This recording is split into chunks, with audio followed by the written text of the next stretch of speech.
Salutations, everybody. It is Matty here with episode 266 of the H.A.M Radio Podcast. And it's me, Karak with ACG. And I'm Dustin with Handsome Phantom and Colin's Last Stand. We've done it. Dustin, wow. We've survived. Karak is back. He's back. Finally. Karak, Uncle ACG. That's what they say in the comments. We've got so much to catch you up on. We've got so much to catch you up on. Karak, have you been reading any of the comments at all? No. Okay, perfect. That makes the beginning of this show so entertaining. We've got a lot of things going on. Number one, if you are a patron, you got to listen to our Food Wars episode that Dustin and I recorded this week. It's hilarious. Really positive reception. Highly recommend it. We settled a lot of beef in that discussion, about an hour and a half of just straight food banter. But Karak, while you were gone, a lot of theories popped up. And I'm not even kidding, wild theories. The first one is that people think we're replacing you. Replacing me for what? Like you're gone from the show. You're because done. I was gone a day? Yeah. Maybe that's their internal desire. No. Whoa. No. No, Karak, I think, if I'm honest, Karak, I think you're the most liked man on this show. That's true. What? You're the most liked man on this show. 100%. Liked? Oh, Liked yeah. In what way? That sounds sexual. I mean, it could be. It could be if you want it to be. Think about it. It could be. I don't want it to be. Bro, maybe you should reconsider. Yeah. At some point. No, definitely not. Not with an anonymous internet out there waiting for me to fucking walk outside. Hell no. I'm okay. We're glad to have you back, though. I wasn't here. They thought you were leaving. They thought you were being replaced, and a lot of people did believe that Dustin and I have shifted towards a PlayStation paycheck over our Xbox ones we've been receiving for the last number of episodes. Because you were talking about PlayStation stuff or something? Yeah. Well, part of it was because we were talking about the status of Xbox Series X, where it was at launch without Halo Infinite, kind of where now they're leaning on Game Pass, the value that obviously offers. But, just the devil's advocate discussion of what PlayStation offers versus Xbox, which I don't know, Dustin. I'd say we're fair. We're 2 weeks in on this, right? We were very antagonistic at the beginning of our last episode. We thought we were going to catch a lot of heat for that. No one said anything. Nope. So we're hoping now people really take a run and leave some mean stuff in our I'm kidding. Please don't do that. Yeah, no shit. Anyway, ladies and gentlemen, we hope you enjoy your stay here. This is a weekly gaming show where we cover, the hottest news, what's been going on. We give our hot takes here. Like I mentioned in the beginning, if you are a patron, we have a supplemental podcast called Extra Slice of Ham. That's every single Wednesday. We give you guys a bonus podcast episode. Sometimes it's talking about gaming news that we're not going to get to in this show because we don't think it's very important for the main show, but it might be worth a discussion separately. Or in my case, personally, I reviewed Ghost of Tsushima in its entirety after platinuming it on one of the episodes. I did the same for The Last of Us Part 2 because, fuck publicly discussing that game. The discourse there is awful. So you get stuff like that, or you get Food Wars, which is just its own beast. So we're trying to just experiment with stuff. People seem to really be enjoying it, and we're just happy to see more patrons coming in, supporting our show. So yeah, if you guys are interested in that, exclusive videos and stuff, starting this coming week, you're going to start to see a rollout of more exclusive videos on my Patreon. But gentlemen, enough about me, what I'm doing. What have you guys been up to? What are you pimping out here this week on the Patreon content-wise? Let's hear it. Go for it, Karak. You've been here. You've been missing. So you got 2 weeks worth to plug.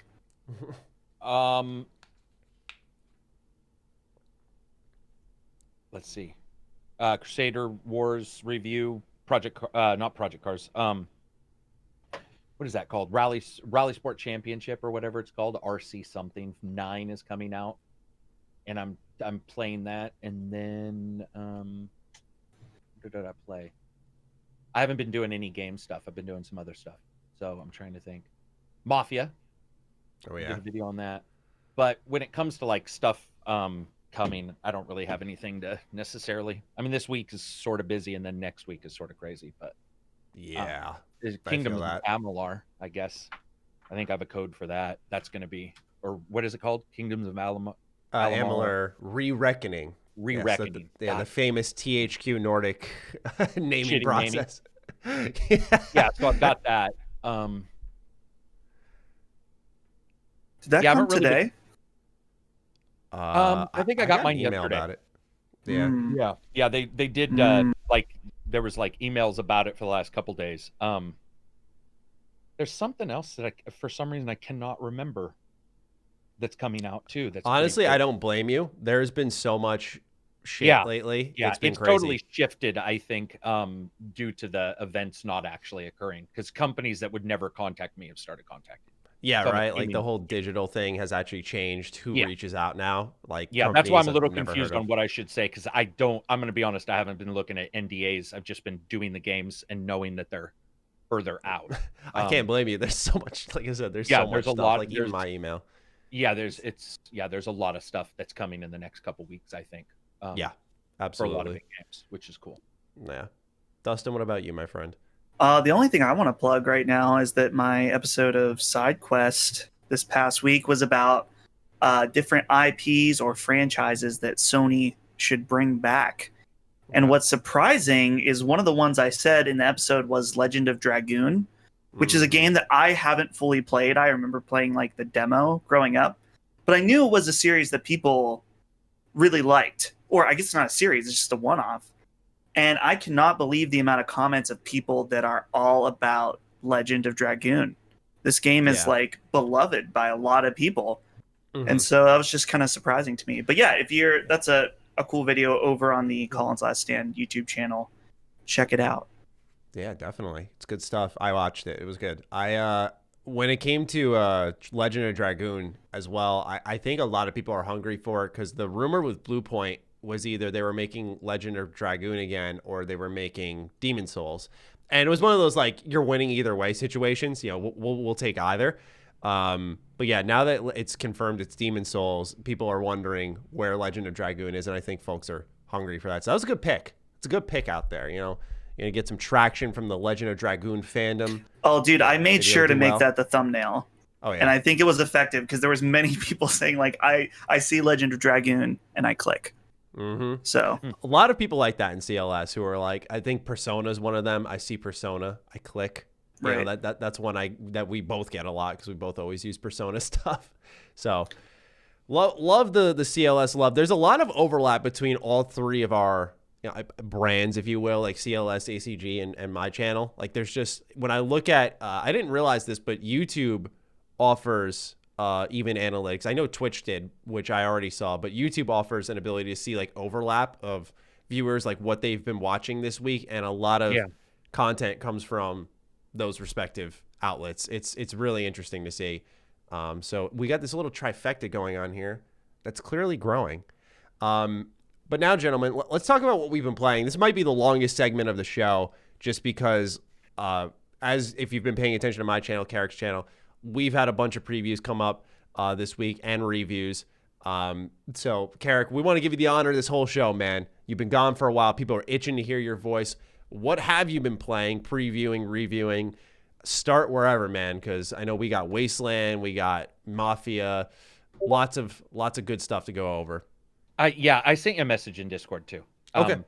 About something that I wanted to talk about, and you covered it, but I want to make sure that that it's fully covered. Do you see that? Yes. Yeah. We're good. Do you think it's covered enough, or was it in our list? You mean when you ask about Batman, you mean like what I posted on Twitter about like the RPG mechanics? And we covered it too. We haven't covered that yet on the podcast or anything, so that'll definitely be awesome. We'll be in on if we can just get a snippet in there, because I think for sure people need to shut the fuck up. We need to have I agree. So the question was, what have I been playing, right? Yes. So we did the Mafia preview, which I saw somebody say that it looked last gen. I think that was Ryan McCafferty from IGN, who I really like, who apparently unfortunately has developed really quick cataracts, because that game looks awesome. I will tell anybody, if you've been watching my videos in particular, and I know Jim Sterling, and I know IGN got hit, and a couple others, 4K renders are stuttering now. So if you're going to watch my video, watch it at 1080, even though I upload 4K. Because I saw some people going, oh, they're stuttering here and there. And I'm like, wait a minute, man. I was looking at frame times. Like, what's happening? Found out that was on YouTube's side. But Mafia, which I feel handling's better. Handling's a good deal better. I really enjoyed that. I enjoyed characters looked a little, they looked mid-gen versus like what you would expect today. But for a remake, it's probably the most money I've ever seen spent on a remake. So, and I think $40. And for $40, Jesse Harlan, who we've had on the podcast multiple times, he's the composer. He wrote 90 minutes of orchestral score completely separate from the original orchestral score and is adding that in. Because I said I was like, man, this music sounds like re-recorded. And he's like, no, that's not old music. That's the actual, he re-recorded all the old, but he also recorded a whole 90-minute score just for the remake. They're putting serious bucks into it. And that is awesome because what I played, that's exactly what I wanted. It's GTA Light. You're not going to be busting up whores on the fucking street block. It's not GTA. Yeah, but I mean, it's not GTA. It's not LA. LA Noire was the same way. It was like GTA Light because you're a cabbie. You're not a cop. So like half of the stuff that you see in GTA, you're not going to see in that game. And I'm okay with that. Picking up, fares and driving them around was fun. Graphically, it was fun. Control, it was what it was. Like Control wasn't amazing, and it was a lot like Mafia 3. Yeah, but I mean, I like those characters, and one of the things I noticed right away was the cutscenes weren't the MTV, flashy Michael Bay generation super quick cutscenes. There was actually a moment where the character talks for like 30 seconds and then realizes he's made a mistake, and so that entire part of the cutscene is sort of wasted. But instead, like a lot of games right now would be like, boom, boom, need you to deliver data, and then move on. Instead, he's like, well, why are we here then? And they're like, oh, no, we're here. This character doesn't want to doesn't want a bank loan. He wants to just go beat the shit out of somebody else's cars. And he's like, oh, okay. And I was like, man, right now that's not done. Most developers just won't give any time to wasted anything because there's just not enough money. There's not enough attention span. So that was really enjoyable. I had a really good time with it. And it's for $40. That seems to be where I would hope. And then but played the shit out of Wasteland, which is ridiculous. It's good. Probably the best. It might be one of the best games when it comes to letting you play the way you want, because like in D&D there's like, chaotic good and there's neutral, and like I want to play me, which is on the dark end of stuff. I want to kill everybody. I want to be able to kill towns. I want to be able to nuke stuff, and you can do all that. And I destroyed a town in that game. And like, not like Fallout Megaton where it's a big deal where like everybody has to do it. I did it and you don't have to. And I killed merchants that had great weapons, and I'm like, I don't care. I want to destroy this place. And it was so nice to be able to choose what I wanted and role play in that game and do what I wanted. Technically there were some issues, but yeah. Did you play console or did you play PC?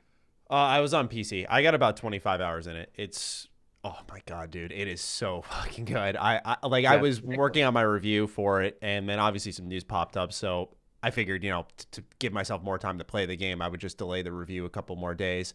But oh my God, like, you're spot on. The choices in that game are fucking insane.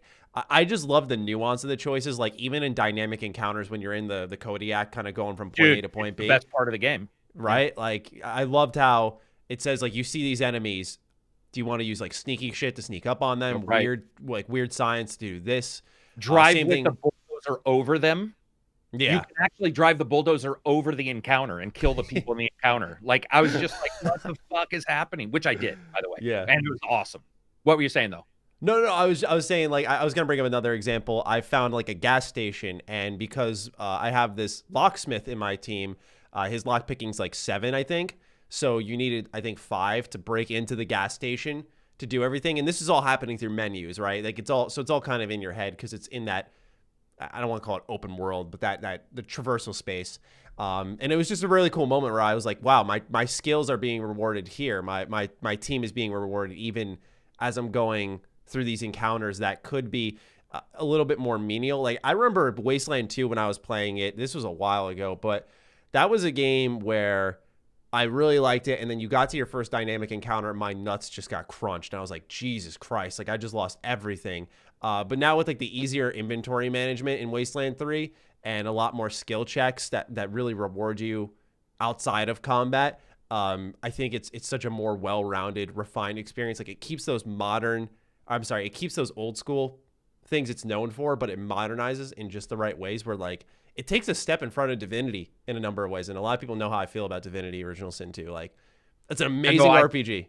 I think it's better than Divinity. Especially when you do co-op, people don't realize when you do co-op, you can fuck each other over. Never invite a random person into this game in co-op. I'll tell you that much. Like you can do crazy shit in this. You can screw each other over. You can take different quests that are alternating. You can give the quest to the wrong person. You can do all kinds of shit.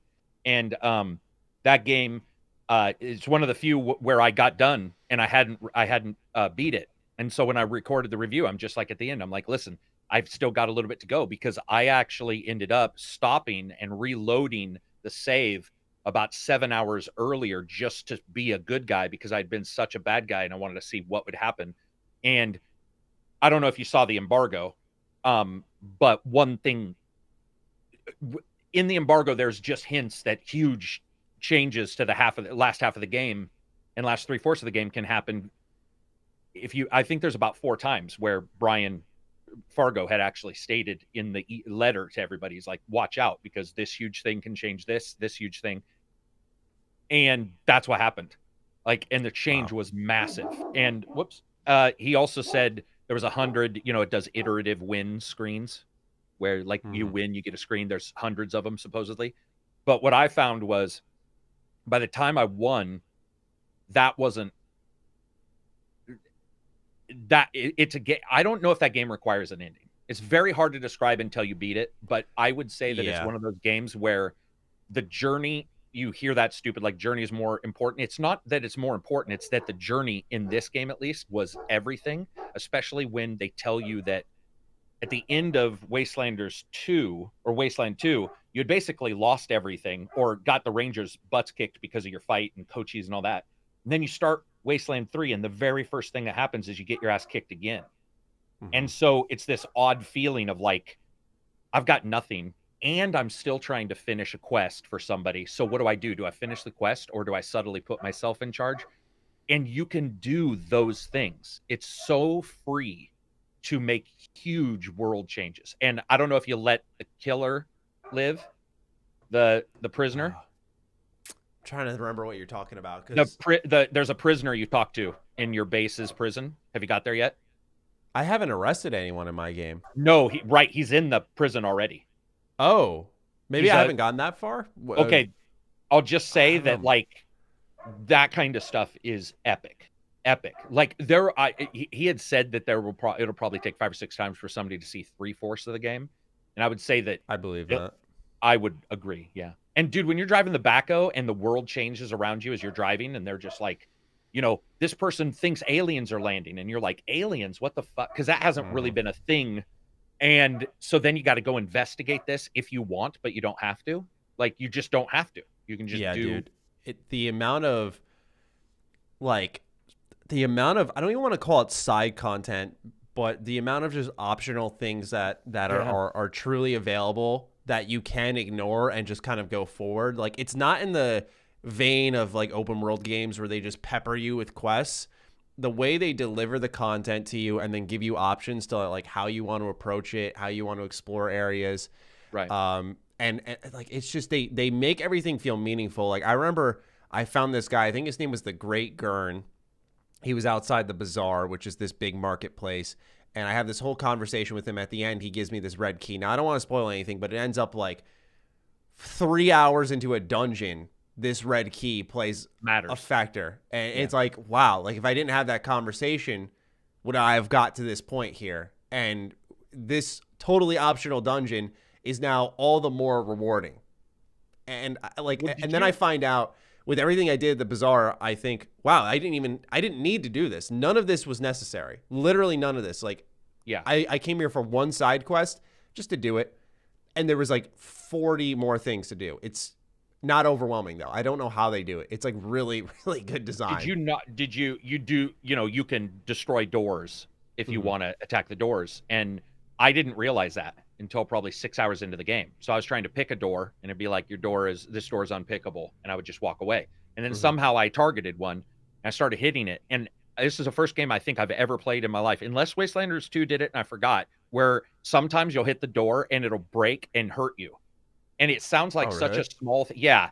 There's one where I'm like, boom, boom, boom, and I break a door, and you know that you're going to break the door, which might spawn an ambush. You don't know if there's guys. I spawned an ambush, but as I did, the door flew off and hit my guy for like 80 points of damage. So my dude's stunned, and I'm like, I don't think anybody's thought about that, but like, because it does. Why would you worry about locksmith if you can smash everything?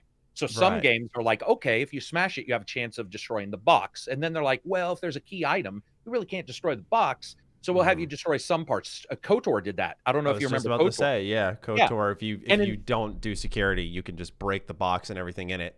Right, and this one is just like, nah, go ahead, but we'll just fuck you up. And I thought that was, I don't know if it happens with every door, but it's happened with 2 or 3 where I was just hitting the door and it hit me, and like my character has a little stunned effect, and I was just sitting there going like, are you, man? I don't know if those were particular metal doors or they were very particular doors, but it's happened enough that my assumption is there's a chance of some type where that happens. And so, yeah, so that's what I played. That ate up almost 99% of my time. I mean, the game's massive enough that I would say 2 playthroughs are probably, you will not repeat a massive amount of content if you play that twice. Yeah, dude. Like even, and that's the thing, because for me, the biggest comparison for this game was Divinity to me, because they were in a similar vein. But like even Divinity with Fort Joy, you overlap a decent amount, and like how you escape that island will always be the same. Like how you get there can change a little bit, but that one, like I guess it all funnels into this one tunnel. And so the way that Wasteland 3 is just branching, it's literally like an RPG dream in a lot of ways. It's what a lot of people have wanted from, say, Fallout for a while, which makes sense. Brian Fargo headed up Fallout 1 and 2. So you see a lot of that in this game with like mentionings of like synths. Just there was one other thing. It's not coming to mind right now. I had sex robot that I wasn't expecting. They had Little Vegas, which was clearly like a nod to New Reno, and I was like, all right, like this is what I'm fucking talking about. Like that's what I loved how they injected, obviously, because like really Wasteland gave birth to Fallout, so of course there's going to be a ton of Fallout, I put in quotes, Fallout inspiration, even though it's technically the opposite. But just you've seen so much Fallout recently that it's awesome to see Wasteland be what people used to really like about Fallout at its core. It's hard to describe. Those reviews are ridiculous because I had technical issues. I had optimization issues, but I was like, okay, it's still worth it. And I definitely noticed them and noted them, but I was like, some people are probably ding on it. And then I woke up and saw the reviews, and I was just like, Jesus, Microsoft must be really happy to come off of.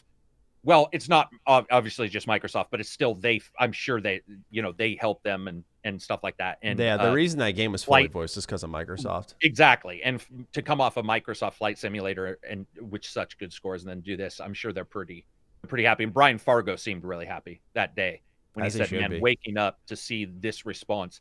Yeah, I hope more people realize who he is versus, Fallout, because he's like Batman Origins of developers.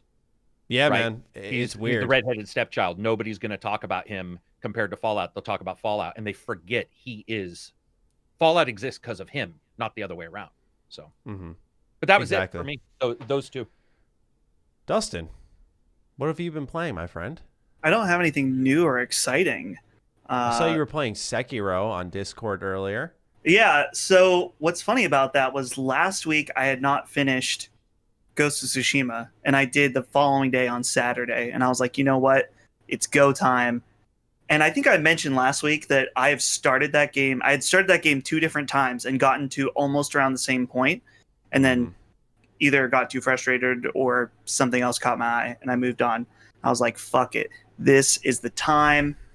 And I played through the entire game and beat it today. So less than a week this time to play through all of it, which was pretty good. I mean, I don't know. I feel like every time it clicked a little more.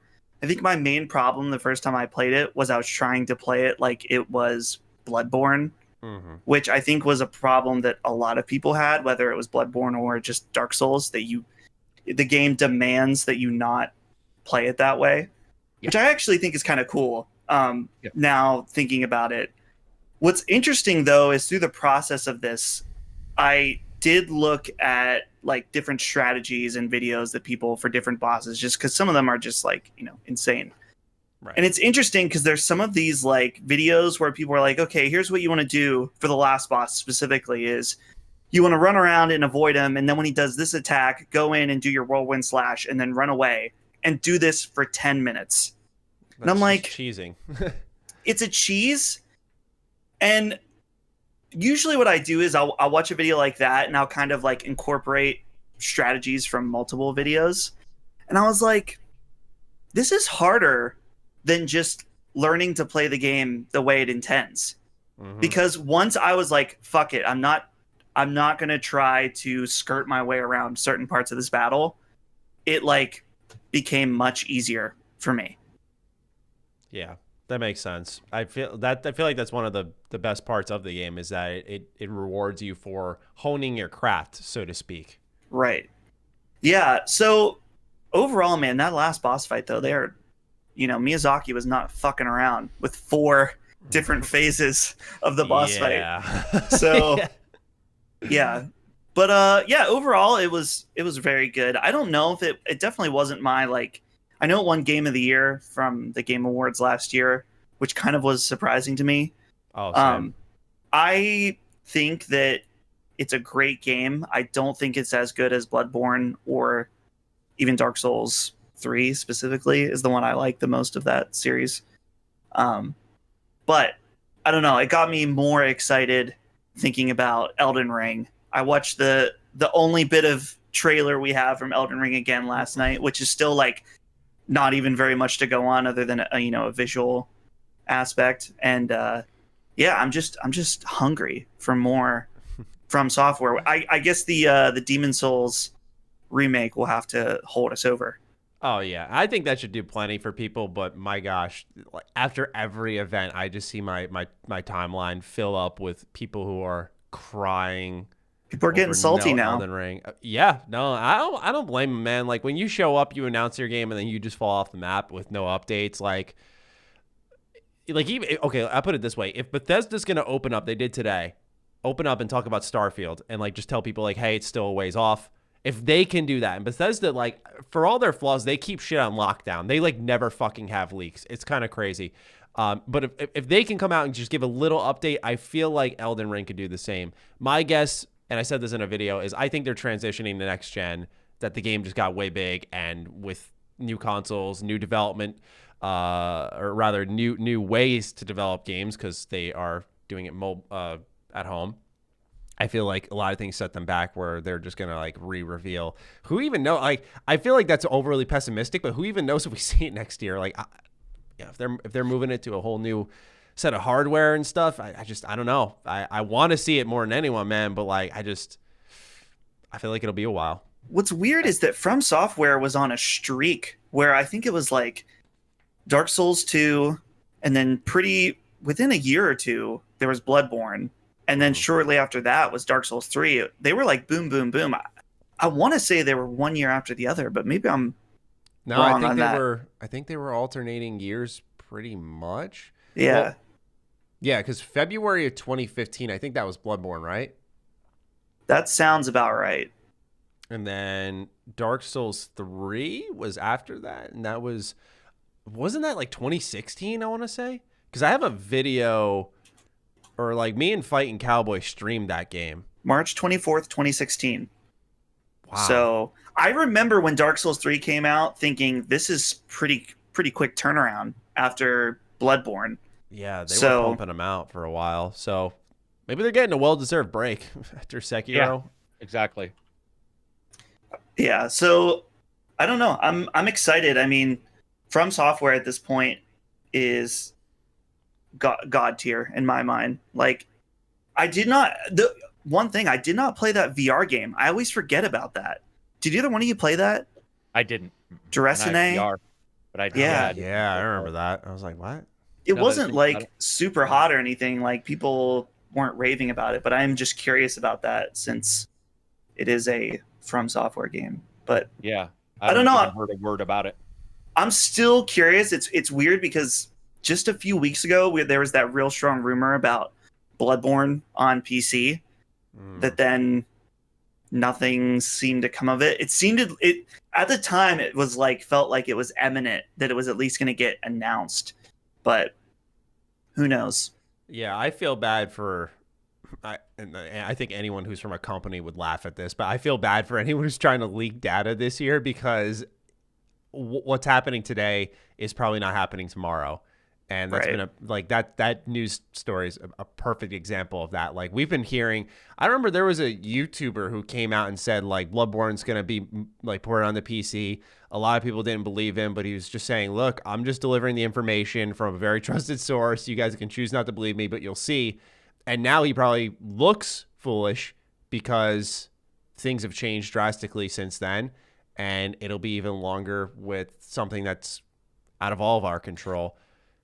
Well, I mean, also, maybe. Oh, go ahead.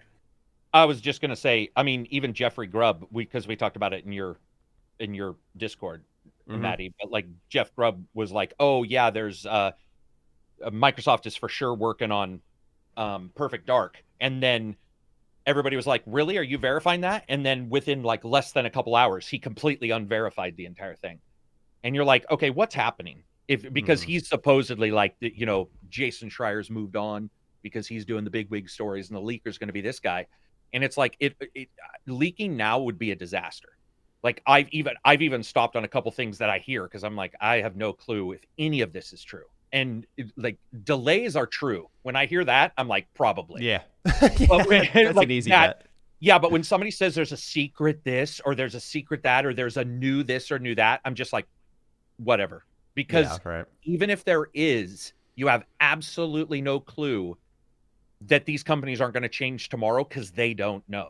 They don't know if they're changing. They don't know if people just don't get it. This has destroyed entire development teams. I do know of one development team that feels destroyed. Like they're really down. And it's not a big game, small game, but they feel down, not because anything's really happening. It's just they're not accustomed to working separate.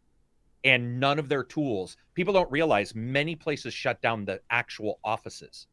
That means that a person who was working Monday could not go in Tuesday to get their stuff. Legitimately, it was not legal in some places and in some nations to go to the spot. There was like, not embargoes, what's the term? Curfews. You could not actually go. And so some of these people had to rebuild. I know one studio had to buy everybody new PCs. They had to then go to their old server bank for the version of their game and not the version that they had internally on their own hardware because they didn't want people to be able to download it from the internet. Guess who can't download it now? The owners of the fucking game. I do know of one group that had to hire an IT specialist to figure out how to get their own game. Finally, they were able to get back in their offices. But I think it's just destroyed a lot of people. Like it's destroyed a lot of plans and it's really screwed them up. That's really useful insight. I actually wasn't aware of that whole kind of situation. You put it simply in your head, right? You're like, oh, they can't go to their studio. That's got to be tough just for I think communication, right? For sure. Yeah. Yeah. But just team telling each other what you're working on. But then you got all the other stuff. Yeah. Exactly. Like quick pivots and stuff aren't as simple now. Like just walking to the next room and telling a group of people what's going on next versus getting into a separate, I guess maybe are these guys on Discord servers? Like that's doing Slack I think Slack has better privacy than Discord. I don't know. I think you guys, that makes sense. I thought Dustin used Slack, but some people use. Yeah, I know that like Austin Wintory and those guys use Slack. I think developers probably hinge more towards Slack right now, but I think Discord's trying to, figure their own way into that. Right. Yeah, and what I was, with plans being all over the place, just back to the that Bloodborne PC rumor, I'm wondering too if which we're totally off the rails now, but fuck it. Yeah, now that we're it is August 28th. I feel like when was that the PS5 the full reveal? Was that June? June. Well, wasn't it pretty everyone was like, oh yeah, sometime in August is when the next update is going to be. And now that's what everyone was saying. We're just a few days away and it'll be September, which you got to wonder with the whole delay of the fact we don't know still so much about these consoles, I feel like there has to be, like what we're talking about here with, development issues and stuff like that. Like it wasn't the plan for it to be this late, even a month ago or a month and a half ago. It wasn't the plan to not reveal information this late in the game, but who knows? Yeah. I mean, I think we can actually transition into our first subject of this, because it's kind of on topic with what you were just mentioning, Dustin, is Ratchet and Clank, which was shown at the Gamescom opening night live. At the end of that demo, Jeff Keighley's like, can you tell us when it's coming out? And he's like, in our launch window. And everyone's like, what the fuck is your launch window? And they pretty much were saying on stage, like, we can't say it because like they can't say it. Like, it's this chain of announcing things that, like, imagine if August we do get that PS5 release date, and then you hear after the fact that Ratchet is coming in the launch window. That's infinitely more exciting than this continuous guessing game. And all I'm saying is launch window could be, I still think they're going to launch in November, by the way, but for the sake of discussion, launch window could be we've moved it to early 2021 instead, and now we can launch with all three: Ratchet, Demon's Souls Remake, and Spider-Man Miles Morales. It's just a thought. I don't think it's going to happen, but if they're doing launch window, which would be in the holiday, like if it's next gen exclusive, it's got to come out either in November or after. So I guess, is that like January it's coming? Because that's a really weird, I don't know. It just didn't make sense to me. And that wording there just kind of put me on alert that they have no clue what the fuck's going on. They have no clue. I think anything could change, and that's why we still haven't heard anything.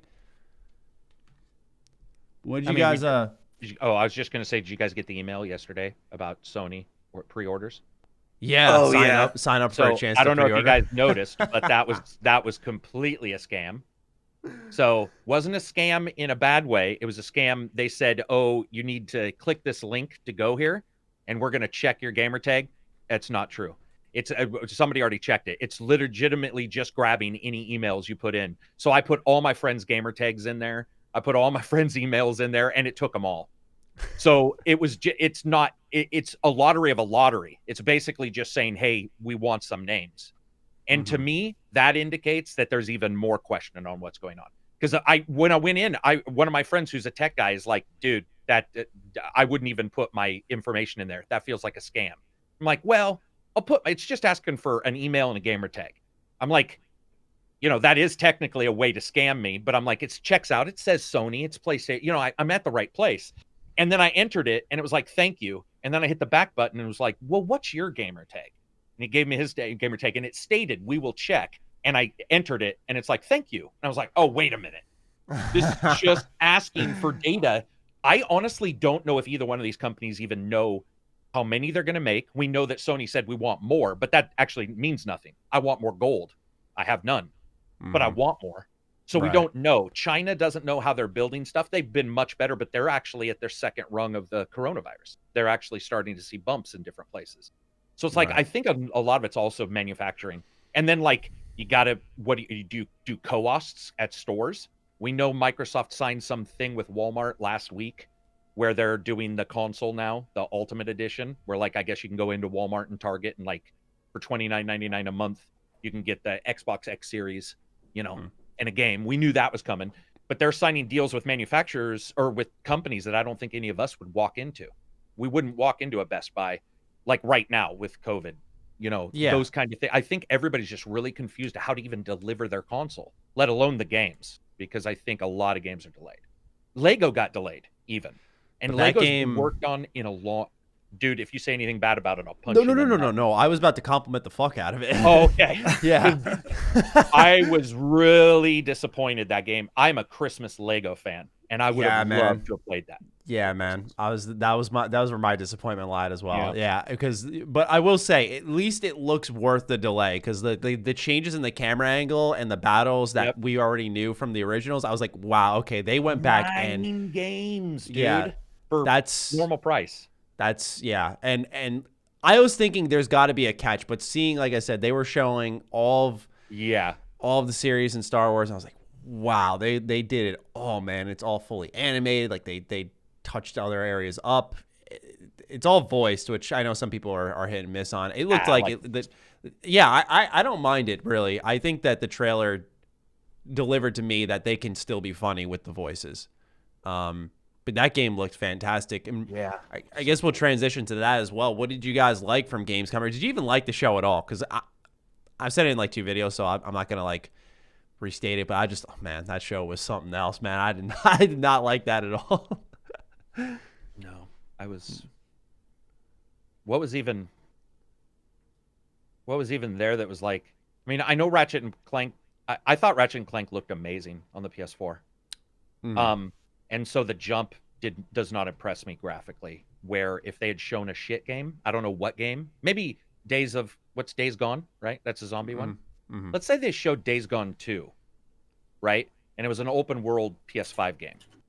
I probably would have been more like excited because I don't think Days Gone looked as good as some other premieres. So seeing Ratchet and Clank was cool, but we've already also seen it. Yeah, it was roughly the same gameplay. It was roughly the same. Yeah, there wasn't a lot in that Gamescom that really. Squadrons. I really want to play VR Star Wars. I liked how Me that too. trailer was all VR. That got me excited because I was like, all right, they know exactly what they got to do to make this game awesome. Yeah, because it's not going to be as cool on a TV screen, but like knowing I can just put that shit on and just fly around and stuff, like I can't. I don't know about you guys. I just felt that once again. Well, first of all, if you're saving all this millions of dollars from Gamescom, I personally believe you can ship everybody a $5 mic. Because hearing somebody from Microsoft whistling into his fucking, pop can as he's talking, and he's like, so we're really happy about, and you're like, dude, seriously? This is the worst audio. Like, you're doing this. Send everybody a nice mic. And instead we got really bad audio quality on a bunch of people, which I think then reminds you they're at home, because Jeff was in his multi-billion-dollar studio. I don't know where the fuck that dude recorded, but it looked like an alien mothership because it's massive. He's got green screens with huge, all the shit going on. It looked great. But everybody else didn't. That was my thing is more with the cameras. Like it's so weird when you see Jeff in that big, beautiful setup, and then they show like the webcam, and you see them like choppy frames, like barely moving around, dirt on the webcam, and you're like, dude, seriously, this is not. Yeah. Ship somebody to his house with some masks. But what else was even? What'd you guys think of the World of Warcraft? Like, what a loss for me. I'm sorry. Oh my goodness! Entire stream. That was I was actually when I was streaming it, I was laughing so hard because my audience was like just spamming the chat with like sleeping emojis and like just anything to just signify they were bored. And I was just checking my email at the same fucking time because I was just like, this is going on for way too long. It should have ended like in 3 different spots. Great for lore fans, great for WoW fans, but like for a major show, that ate up a fuck ton of time for no gameplay there. Yeah. I don't know what you guys think, but it's clear that this show didn't even need to exist. No, me. Like, I got done watching that and I was like, and I said this on this show a couple weeks ago, is that like these streams continue to prove that they don't need to exist, whether it's EA and their stupid thing or Ubisoft. Like, it's like afterwards I was like, okay, that's 2 hours that I just sat and watched, and I probably should have just waited till it was done and then just watched the few trailers that would have been relevant to what I was interested in or what I wanted to talk about on, one of the podcasts that I do, and just called it a day. Or even, honestly, it would have just been better to just go and watch all the trailers, like put them in a playlist on YouTube and then watch it, and I could skip that fucking World of Warcraft nonsense. Nothing wrong with World of Warcraft. I used to just watch Maddie's or Lone. When Lone was doing videos, he was like, they would do like a talk video or whatever after an event, because I don't watch a lot of them, and I would just watch a YouTuber's video, right? And then just be like, okay, as long as they weren't really neither one of those guys are too politically like charged against or towards a game. So I was just like, I'll just watch somebody, sit back, and they don't need to exist. And I think that they continue to dilute themselves. The more we spot this out, the more it's diluted. And I love this stuff, by the way, if it was tangible and if it was substantive, and it's not. And I think that's the biggest issue I'm noticing. when we come out. And I was so fucking pumped when they showed Godfall again. I was like, holy shit. How many times? Are you joking? I'm totally joking. Oh, I'm so fucking tired of seeing Godfall. I don't care if this game comes out and it's a 10 out of 10. Whatever. I'm just like, why is this game show up in every fucking stream that I watch? Like, Marketing. enough. Just like, I don't know, man. Like, no, the best part about that was that it was like 15 seconds.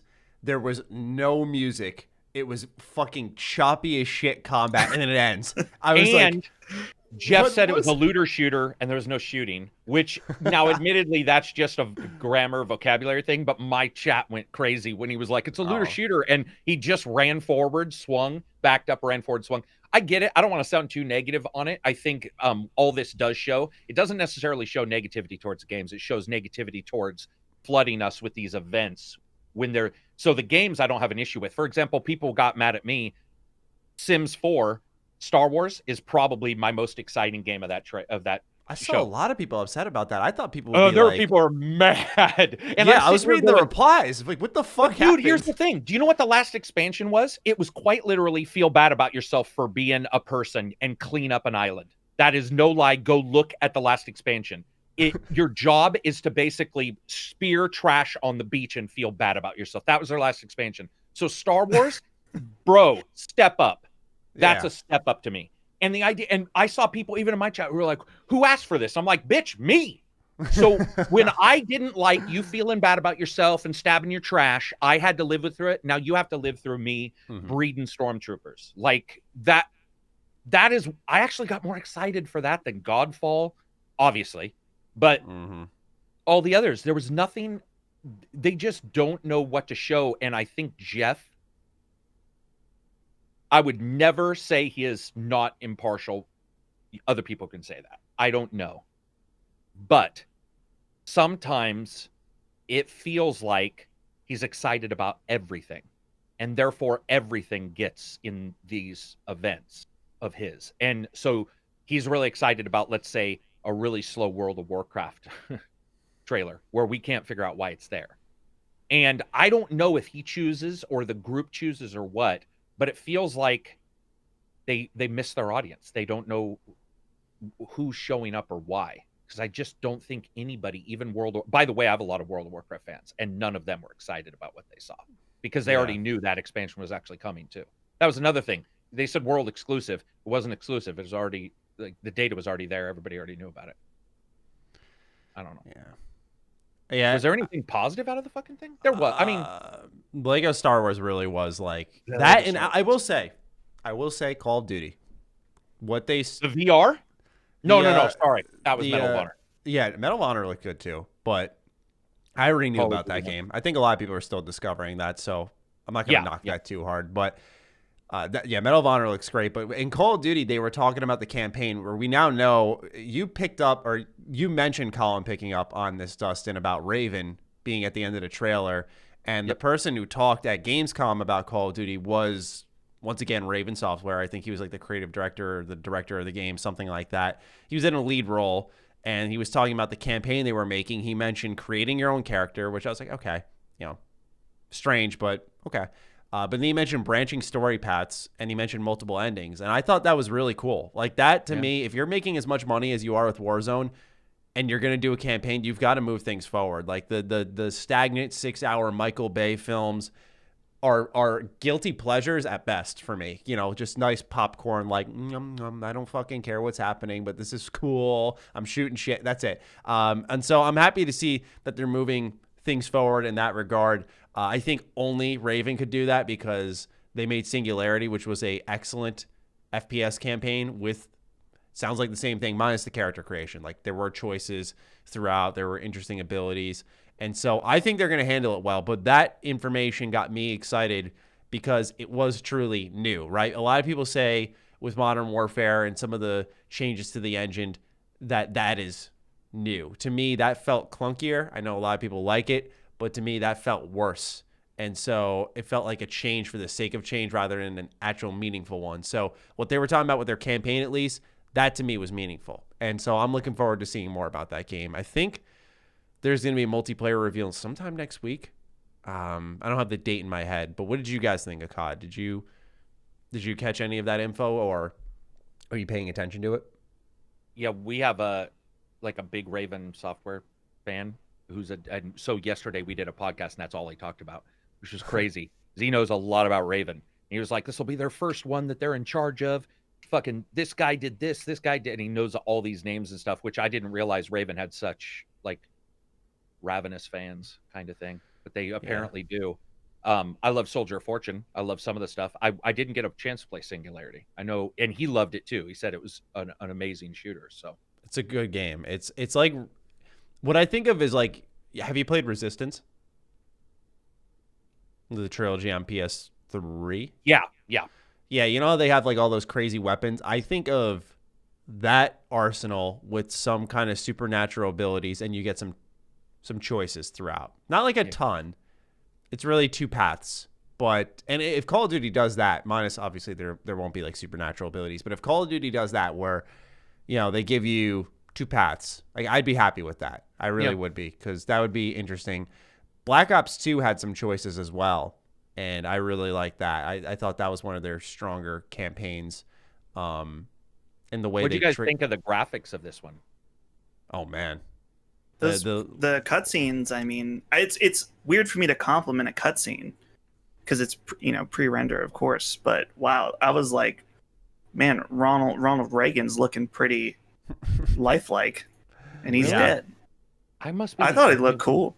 I thought it was way too Uncanny Valley. But I'm a Ronald Reagan fan, by the way, because I grew up when he was on TV all the time. So like I was like as a little kid, and his speech writing and all that, I was really interested in him.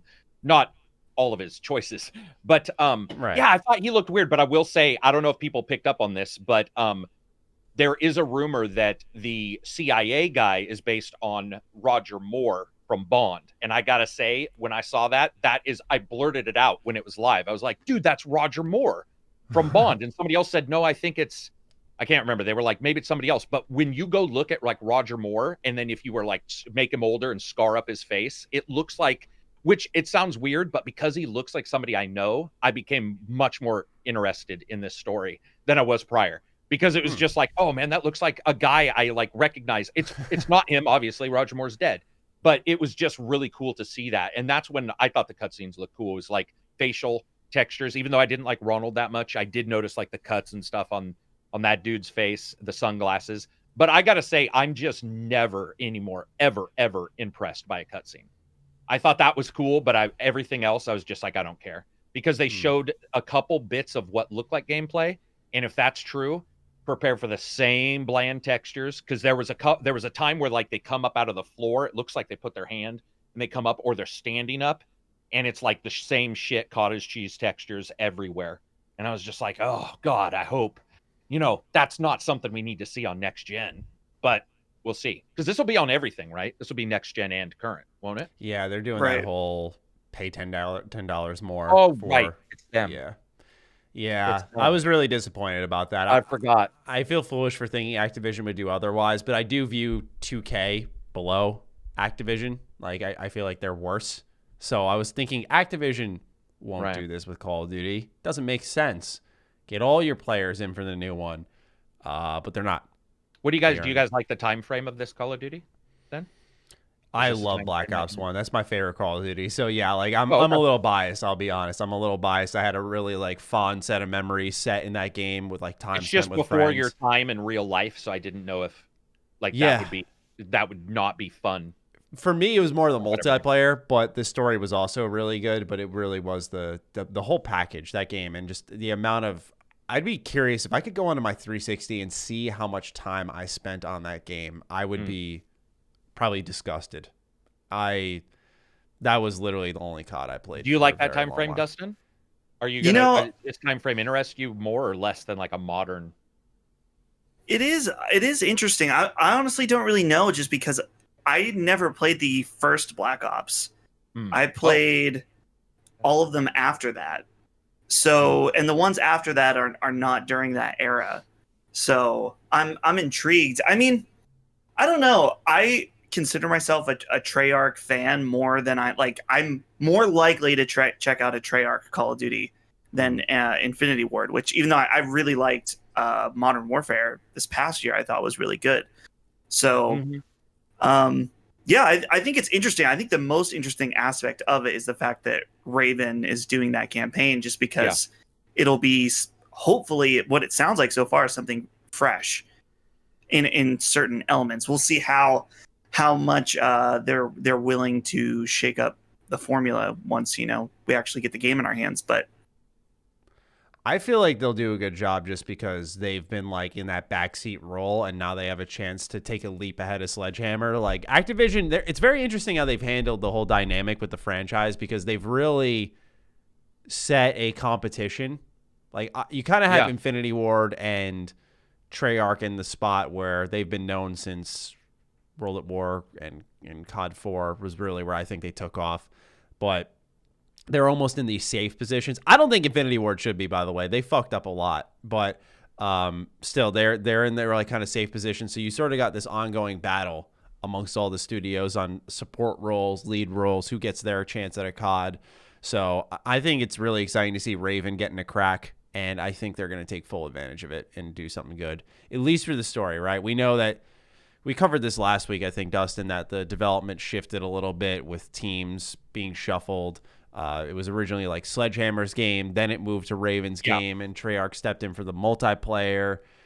So there is like a all hands on deck approach here, and they're saying it's still coming out this year, but obviously even Call of Duty, when they have their delayed sort of reveal, slightly concerning. So I don't want to say it's going to be good yet, but I have a good feeling about it, rather.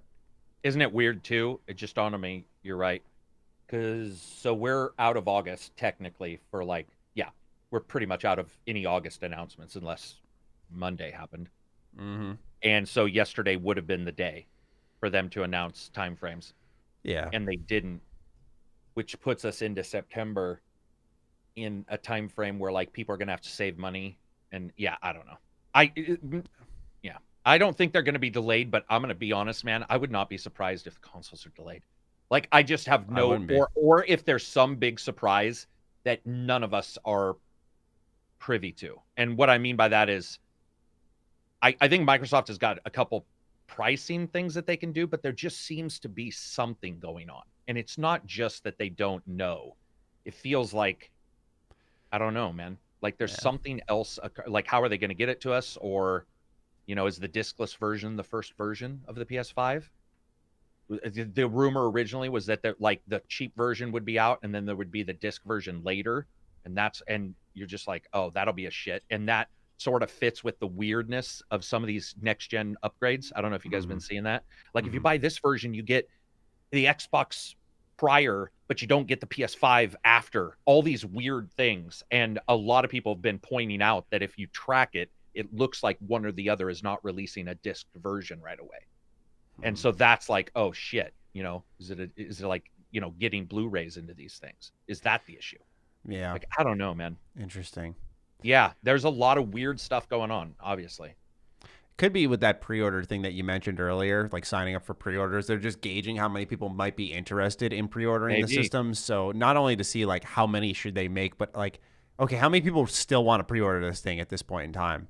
And they try to figure it out from there. The economy's gotten worse, obviously, in America. Yeah. We're in deep shit. Yeah. And Europe, my friend just got, their school's done. It's gone. He walked into work, and they made him redundant yesterday. They were we're done with the entire school shutting down. And you're just what the I mean, if nobody's got money to spend on on these systems, do you release now? Or, what do you do?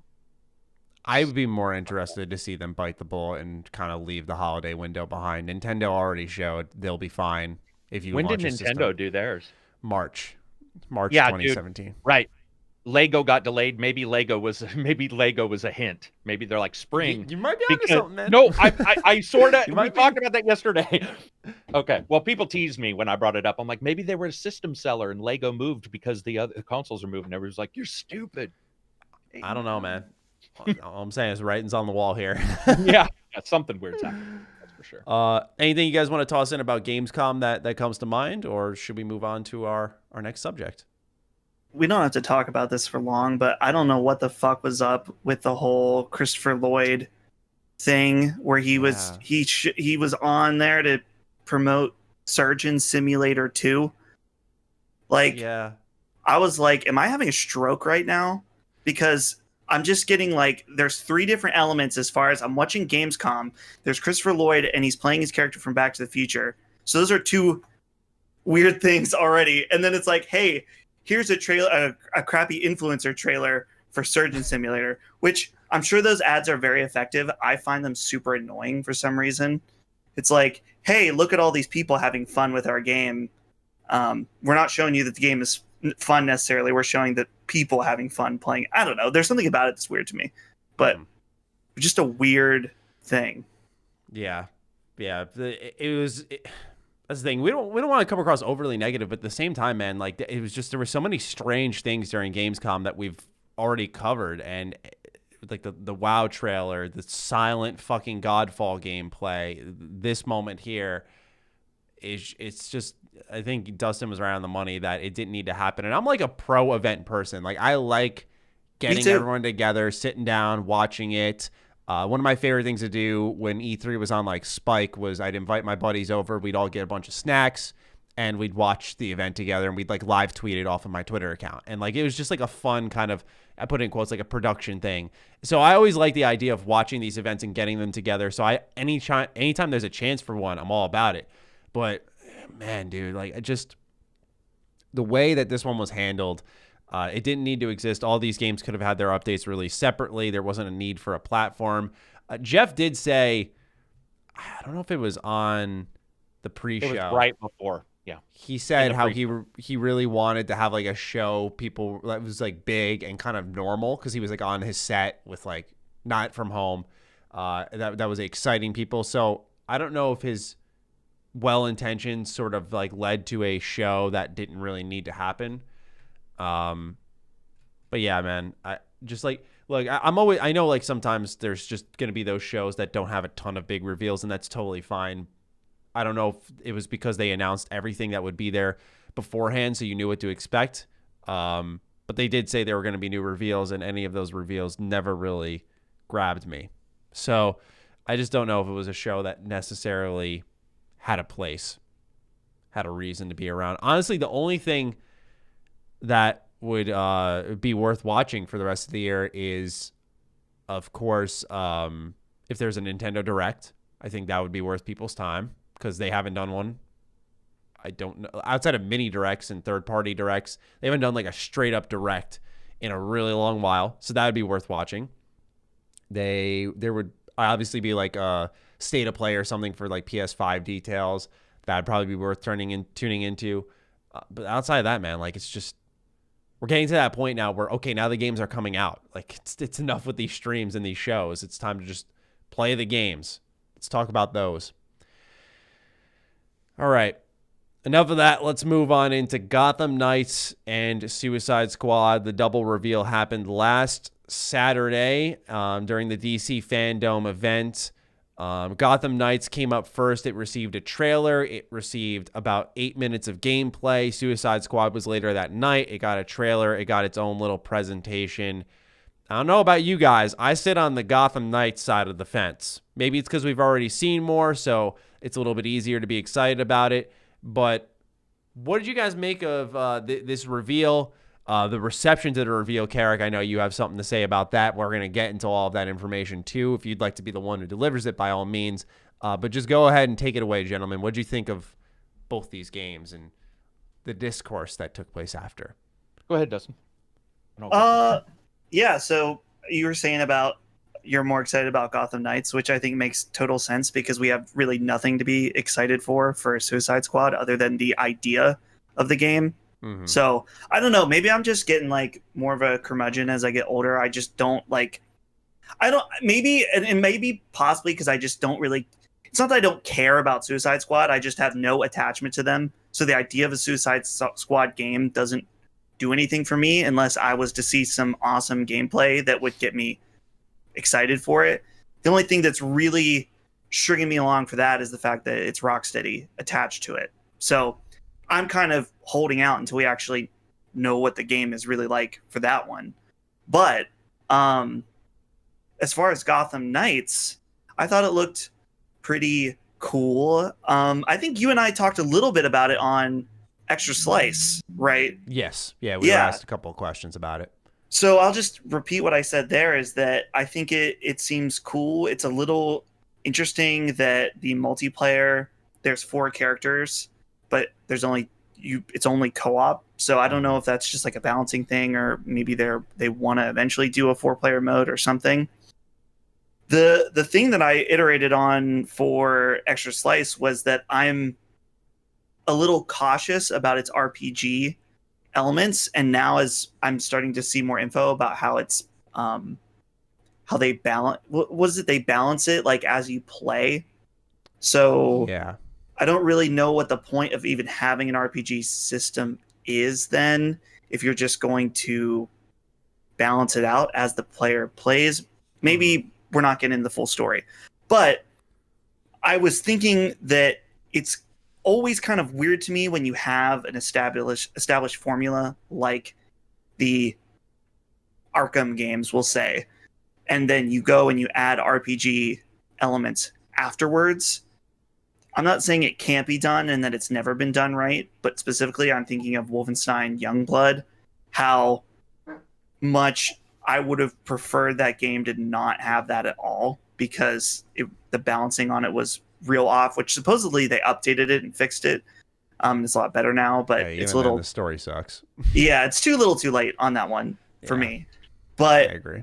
So I'm a little cautious on that aspect of it, but to me, it just looked like a fun, good time. I thought that Batgirl looked super fun. And I think the co-op will be, it seems cool. So I don't know what to go off other than the I thought it was cool that they showed it. And it definitely was, they said it was like a pre-alpha build. So I thought it was kind of interesting that they showed it in a state that it was definitely a little framey and stuff like that. But yeah, Karak, what did you think about all this? Yeah, I mean, I was the same way until I saw that interview, because I think they showed it poorly. Okay. I think they showed the RPG. So the first thing he said was, he did do an interview with the interview I'm looking at is Game Informer, but I believe the actual interview was somebody else. But they were talking to the senior producer, Marty Fleur. It says Fleur Marty, which sounds like a weird reversal of the name. But the first thing he said was like, he was like, well, we chose 2 because it was dynamic duo. So it was like 2 people instead of 4. And they were like, we want it to be that way. And I was like, all right, whatever. But then the reason why also that it came up was you are able to have 2 Robins because everybody's skill tree can be different. There's so many skills and so many choices. And he said it would be weird to have 4 Robins.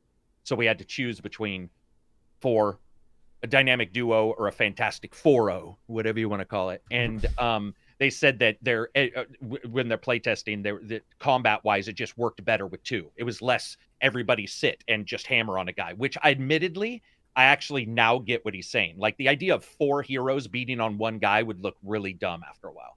Like it wouldn't be very fun. And then he was saying all the numbers, all the levels can be turned off. The only thing they said was you are supposed to, so all the numbers, all the levels, that can be turned off. It was simply there to indicate that there are items that you can upgrade so like 10th level guy, if you have 5th level armor, you will see different hits, but that you can go anywhere in the game, defeat the game in any order you want. There's no games as live service at all. You can play it co-op offline or online. You can play single player online or offline and beat it. And additionally, he said the RPG elements only have to do with mechanisms and or enemies that will be unleashed depending on the levels. So if you go to a place and there's level 5, there will be specific archetypes of bad guys. If you go back at level 15, they may have a brute and those guys. If you go back at level 25, they may have 2 brutes, 4 normal guys, and something else. And that all they were trying to do was indicate the RPG elements. So he said at any point, you just go in and turn it all off. He was like, that's all we were... And he was pretty open about all that. He was just like, nope, that's not there. It's not games as a service. It's not. He said the crafting is simply there as crafting in a game. It's not crafting like anything else. It's not like I mean, he was really open. It was surprisingly open. But the reason why he said he was so open was because they believe they showed it wrong. He was pretty open about it. He was like, there was a lot of confusion when people saw numbers popping up over enemies' heads, which then makes you think, oh God, I got to watch those. And he's like, you don't have to watch those at all. You just turn them off. We just wanted people to know what their weapons and stuff were doing and to show you an impact. That was it. And that was tester footage, which I now actually see what he's saying. That is tester footage. If you go back and look, that's not a cut perfect Division 1. If anybody watched the shit bullshit trailer of that, go left. Okay, Alpha 1. And they're pretending they're really in a SWAT team. And you're like, this is terrible. That was actually test footage of dudes just hammering away on bad guys. And so, honestly, I don't know anything about Suicide Squad, as in, I don't care. It looks like shit. I hate Suicide Squad. I think they're stupid. I think that game looks like, I don't care anything about it. Hopefully when they show some footage, I'll know. But right now, that's like off my radar. Because I'm like you guys, I'm not a Suicide Squad fan. Like, I don't even know why they exist.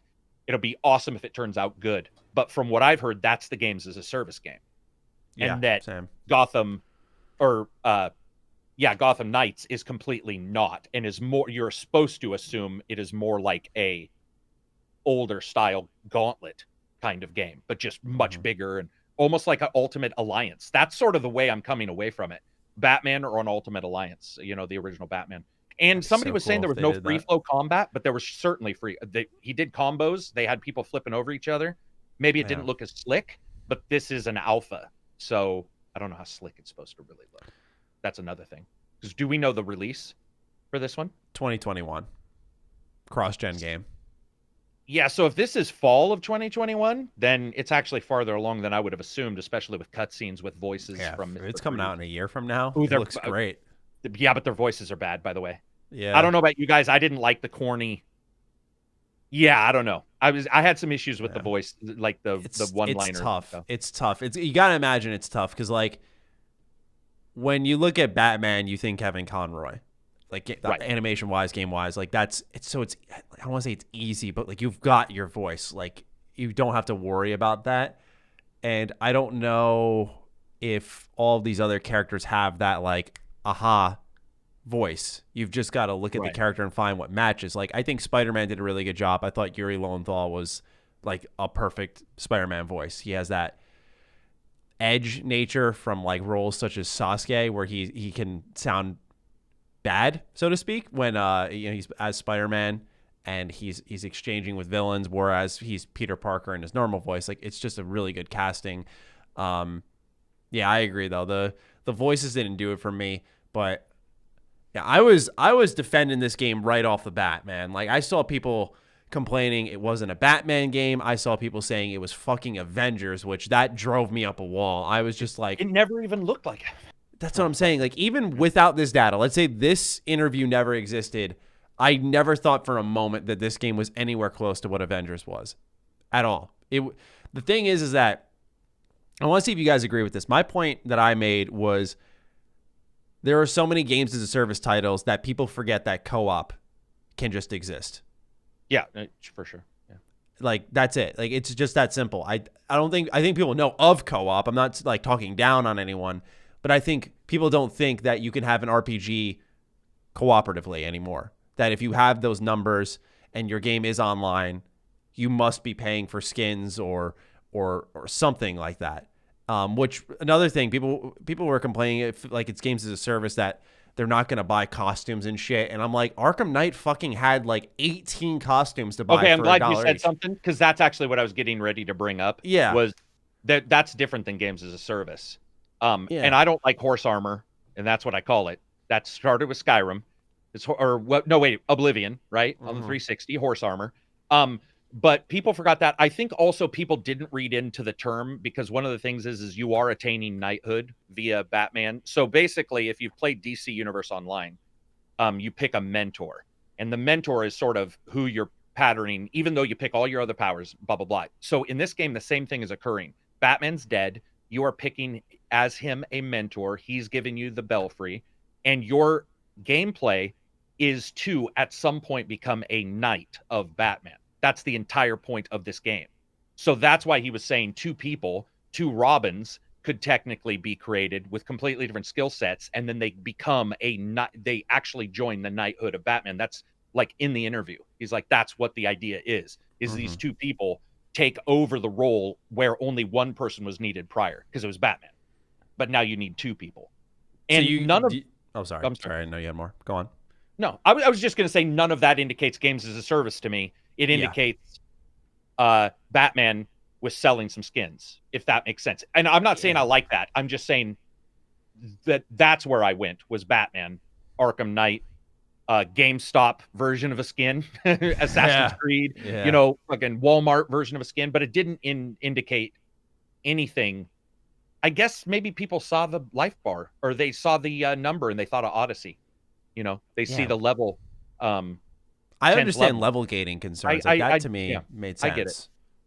Because that reminded me of Odyssey. What I was going to ask you guys is, do you think that Batman's actually dead? I think they're going to go for it. I think they're going to stick to it. I think it makes sense, especially what you just said, Karak. I think that just solidifies it. But do you guys think that they're going to plot twist Batman's a live fifth character who's playable?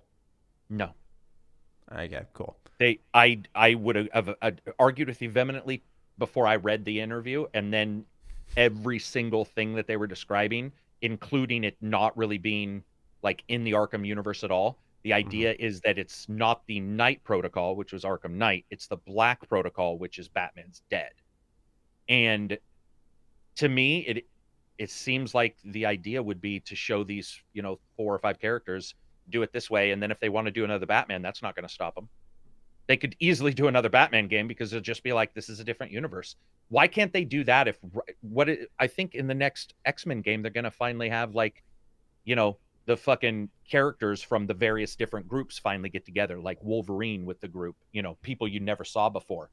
Yeah. So, I mean, it's comic books, man.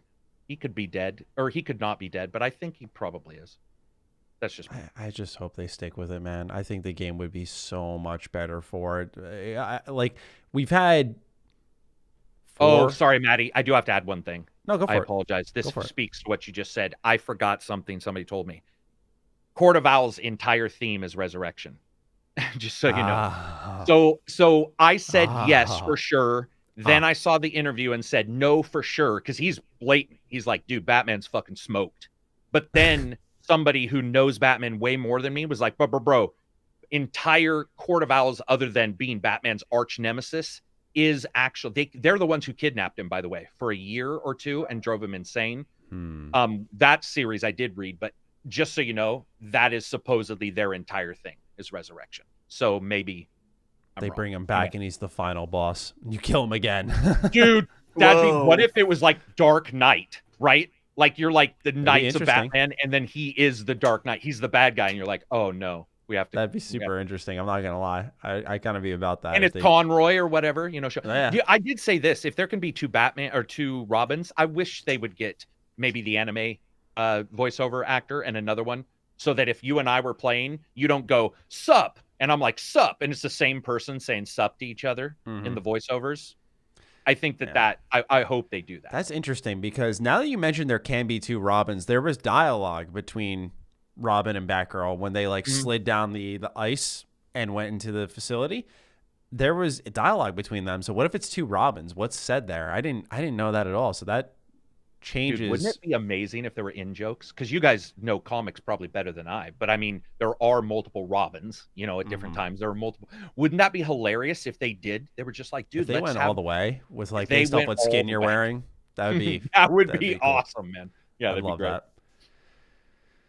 Well, we'll have to wait till next year to learn more about Gotham Knights. As for Suicide Squad, 2022, I think they said. Yeah, nothing much to really talk about it. I don't know why I even listed it, quite frankly, because it was literally just like a trailer, a little presentation, and boom, over. Are you guys excited for Miles? Yeah. I see. The thing is that I liked Spider-Man because it was like a full experience where I don't want like a bite size of Miles, right? Like I don't want his story to be tiny, because he's a significant part of the universe. Like I want him to matter and be major.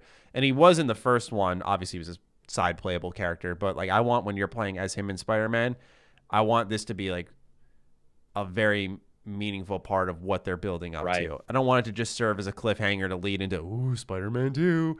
I want them to like, you know, really go for it, even though it's a in-between title. And I don't know how big their studio is, man, but the fact that they're doing Ratchet and Clank and this game in the launch window, I don't know how.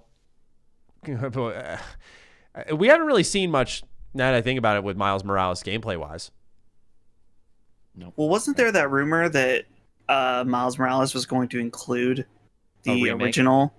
Yeah. Which, if that's the case, then this Miles Morales game, the Miles Morales aspect, expect it to be short, if that's the case. Oh, right. Like maybe a little mini, like almost like the Black Cat stuff DLC. Yeah, I mean, I don't know. Like, to me, it's if it's included, then I'm like, they're trying to pad it out to make it worth it.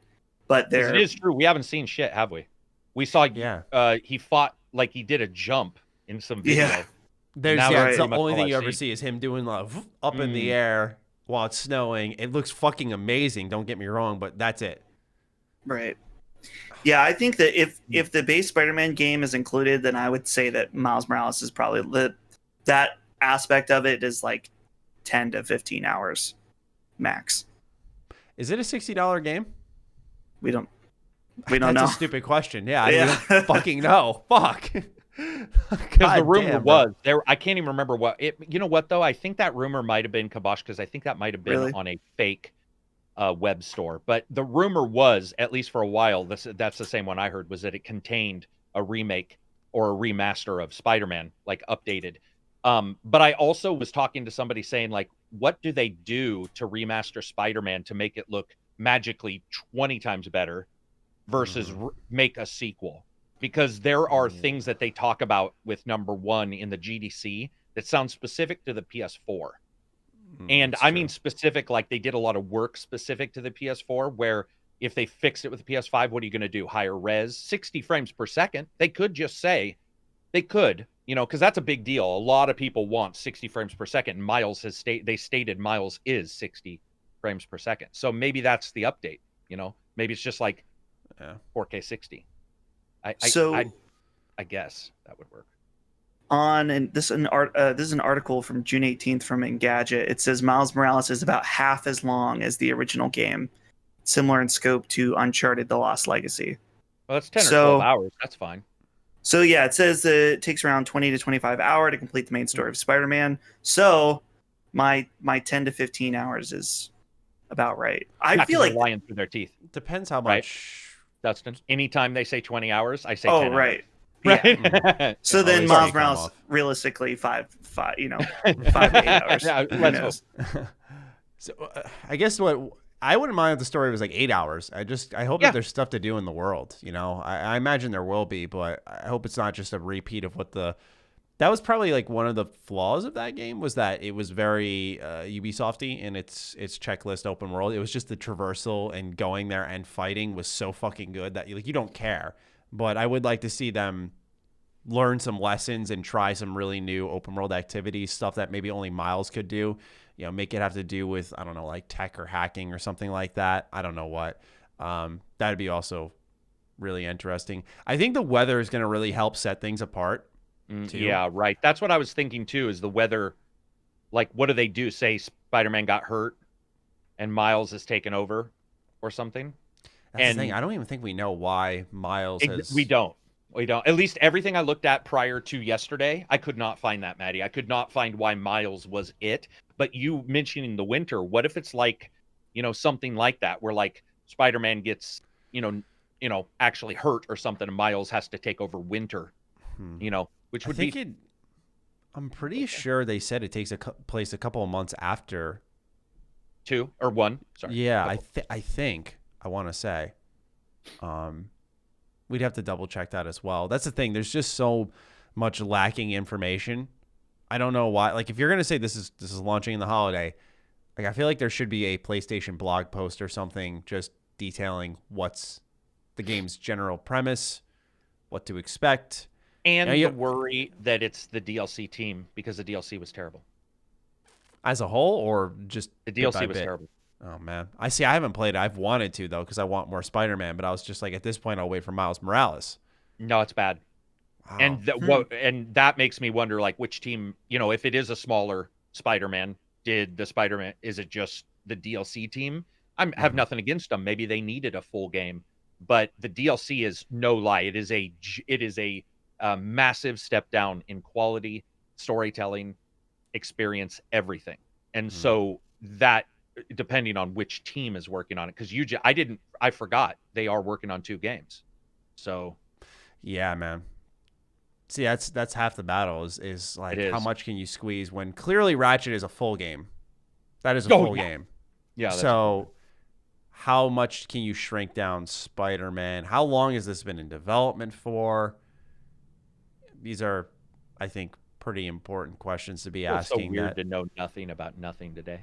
Right? I feel like that's kind of been the theme of this show. We know absolutely nothing in the scheme of things, and hopefully we continue to know nothing during the next week so that our show isn't like, oh, God, we know all this already, Matt. So one of you guys check the internet while we're talking so this shit doesn't blow? Like one time Maddie and I were talking about something. I don't remember what it was, but we got done and we posted it and we were like, oh, fuck no, man. It literally went live while we were talking. Yeah, I remember that. Yeah, it's good for didn't it happen to you and Dustin too? Like, it was Halo free to play. We got lucky though, didn't we see it? We saw it. Yeah, we got lucky. We saw it while we were talking, so we luckily got it into that podcast. But it is a Friday. Like, that's what I'm saying. You got to do your podcast on Fridays if you're in the games industry, because like everything stops over the weekend. Yeah, but you got to get your shit ready to record on Friday.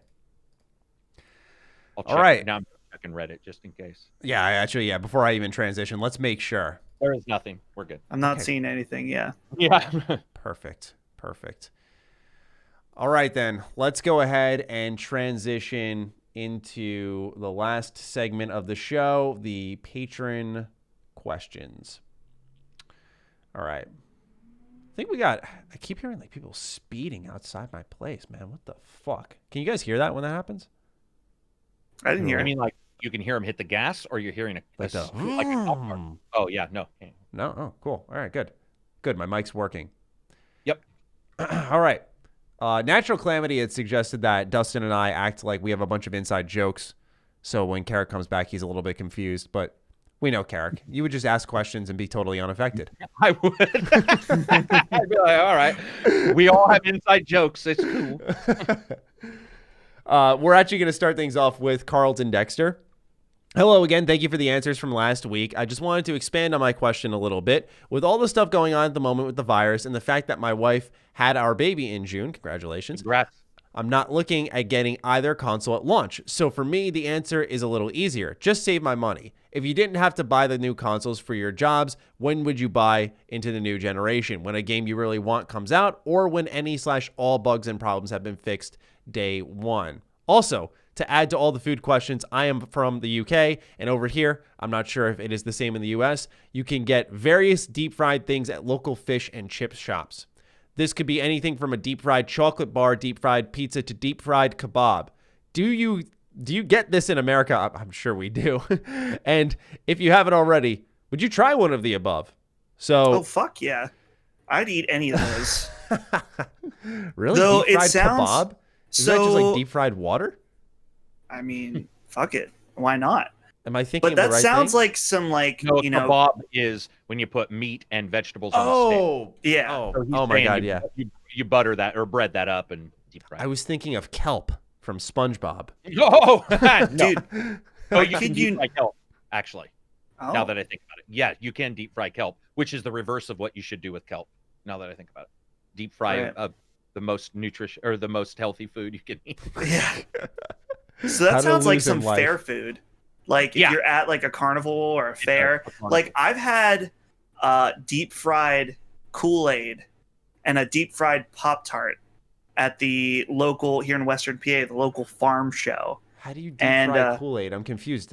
It's like a dough, like they take dough and they mix in Kool-Aid and sugar and stuff. So it's not really, I mean, that one wasn't very good. The deep fried Pop-Tart was fucking awesome, and it That will sounds good. definitely kill you.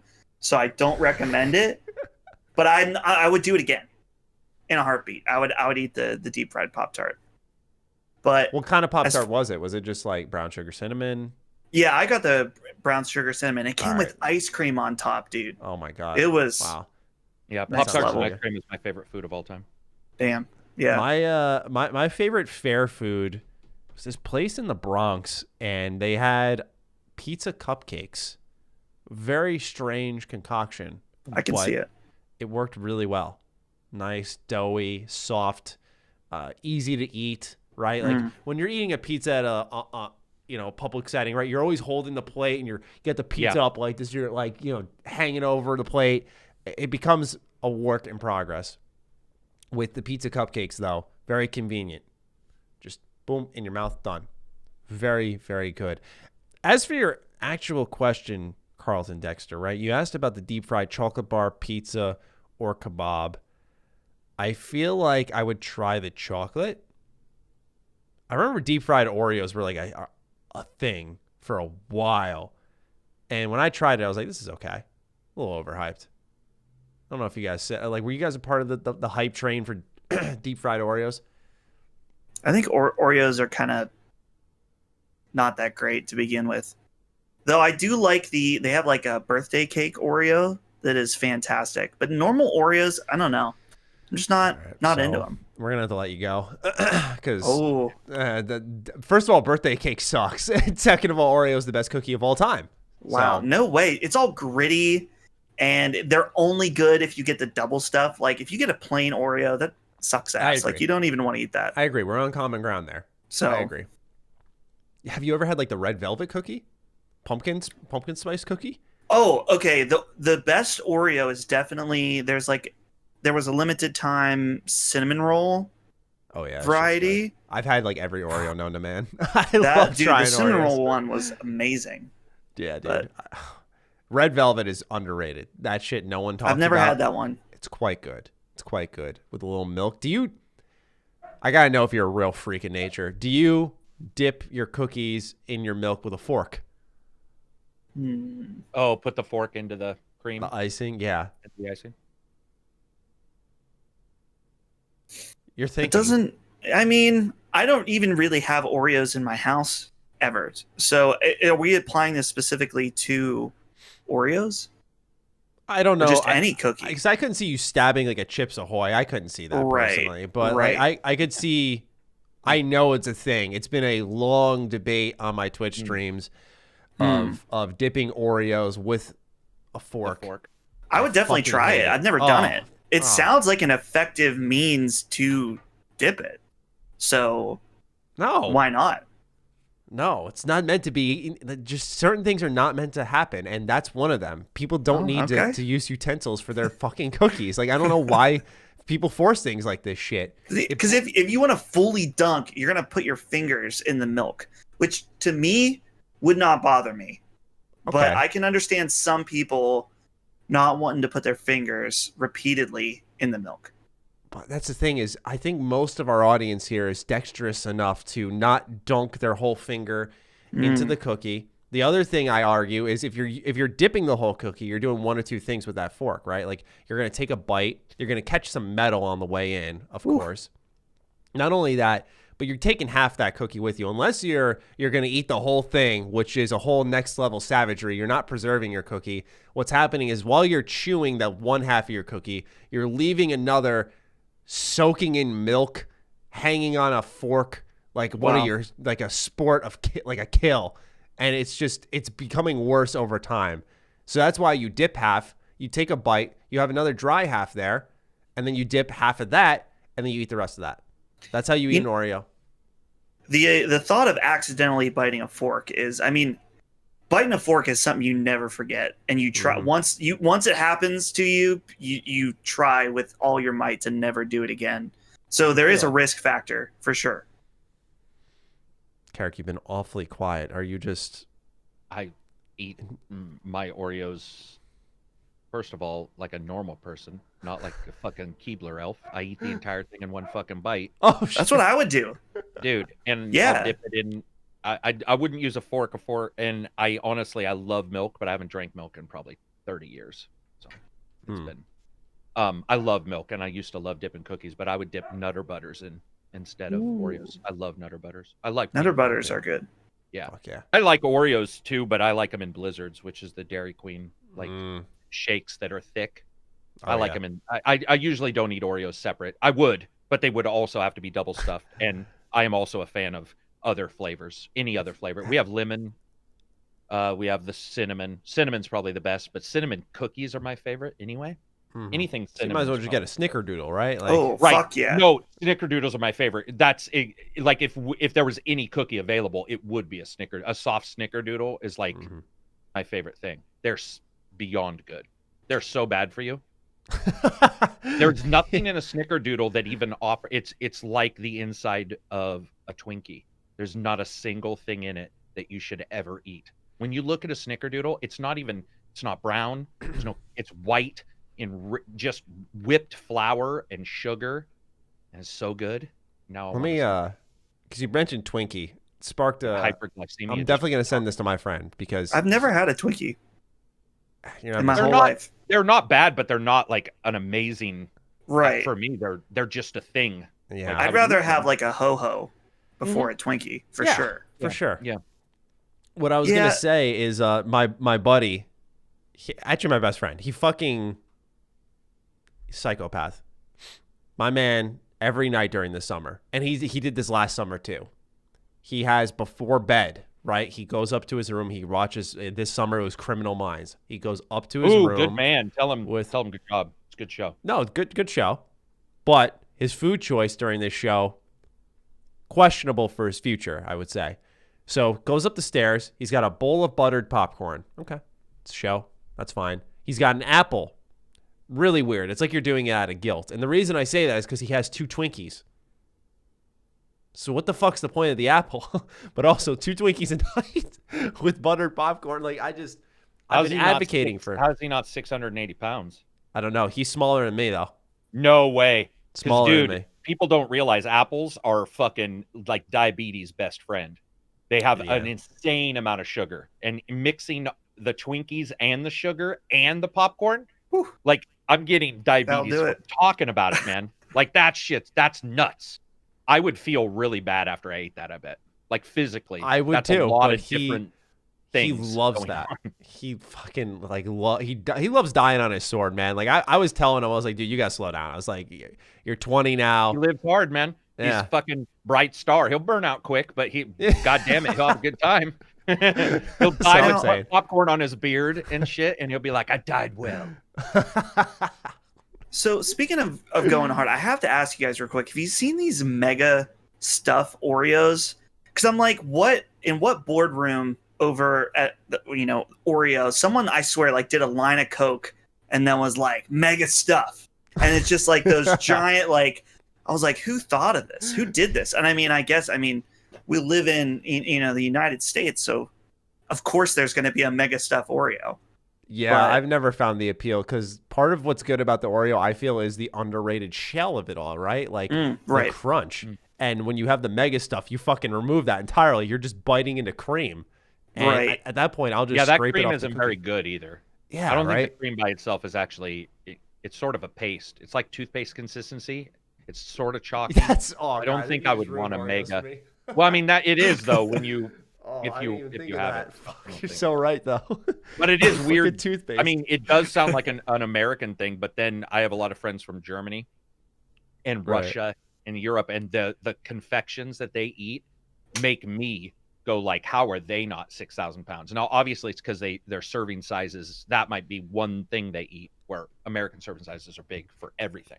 Mm-hmm. But dude, some of the stories they've told me of stuff is basically unedible, like butter and whipped cream or something. Like I'm not saying that exactly, but where it's almost like just the condiments as a dessert or whatever. Almost like just the white from an Oreo, just a pile of white. This is fucking nappy.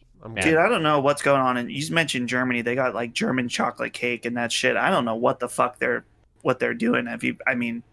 Yeah, I don't know how they're not like 16,000 pounds too. Because a lot of my friends from there eat some crate, and they're fucking like their alcohols are purposely like super high caloric alcohol. Like, it's just like, I don't know how they're not just all severely obese. I guess they walk everywhere, public transpo or something. I don't know. Well, that's the thing with New York City is like you walk everywhere. So I'll get a slice of pizza Burn because some of it off. Right? yeah, when I'm going from point A to point B, it's gone. It's gone by the time I get there. So it's like, all right, That's cool, true. why not? Holzer writes in, what is a weird or wacky concept you'd like to see in an RPG in the vein of Maneater? For me, it's got to be Florida Man. Oh man, Florida Man, my God. A That's a wacky good RPG concept.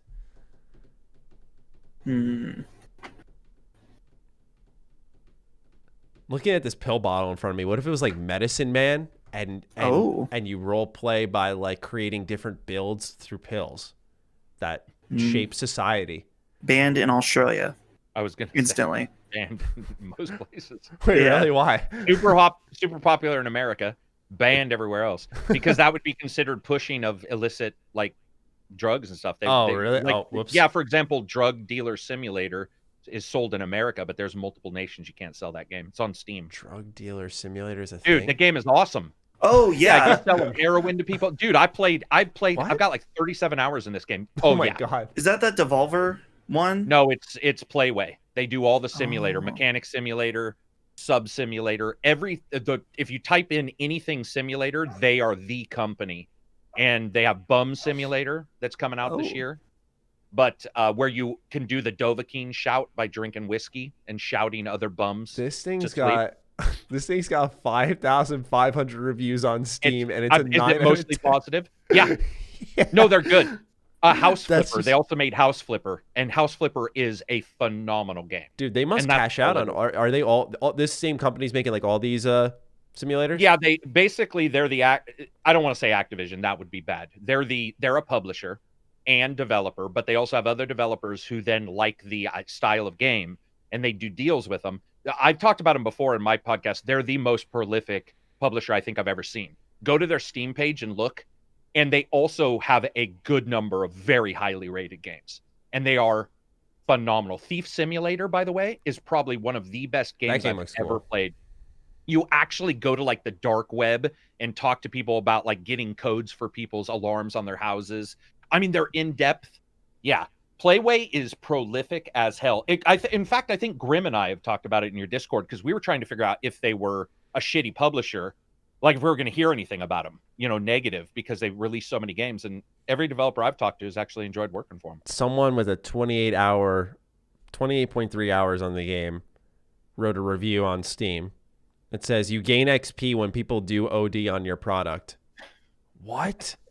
Dude, it's only in America, by the way. I'm sure that's not sellable in Australia, but they're good games, but I mean, it's in poor taste, obviously. God almighty.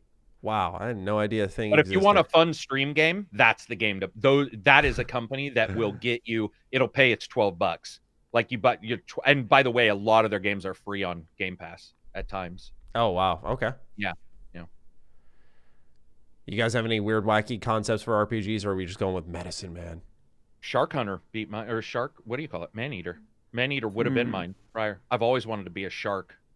The idea of a shark RPG was ahead of its time. Game sucked, it didn't suck, but it wasn't good. Dustin? I can't think of anything right now.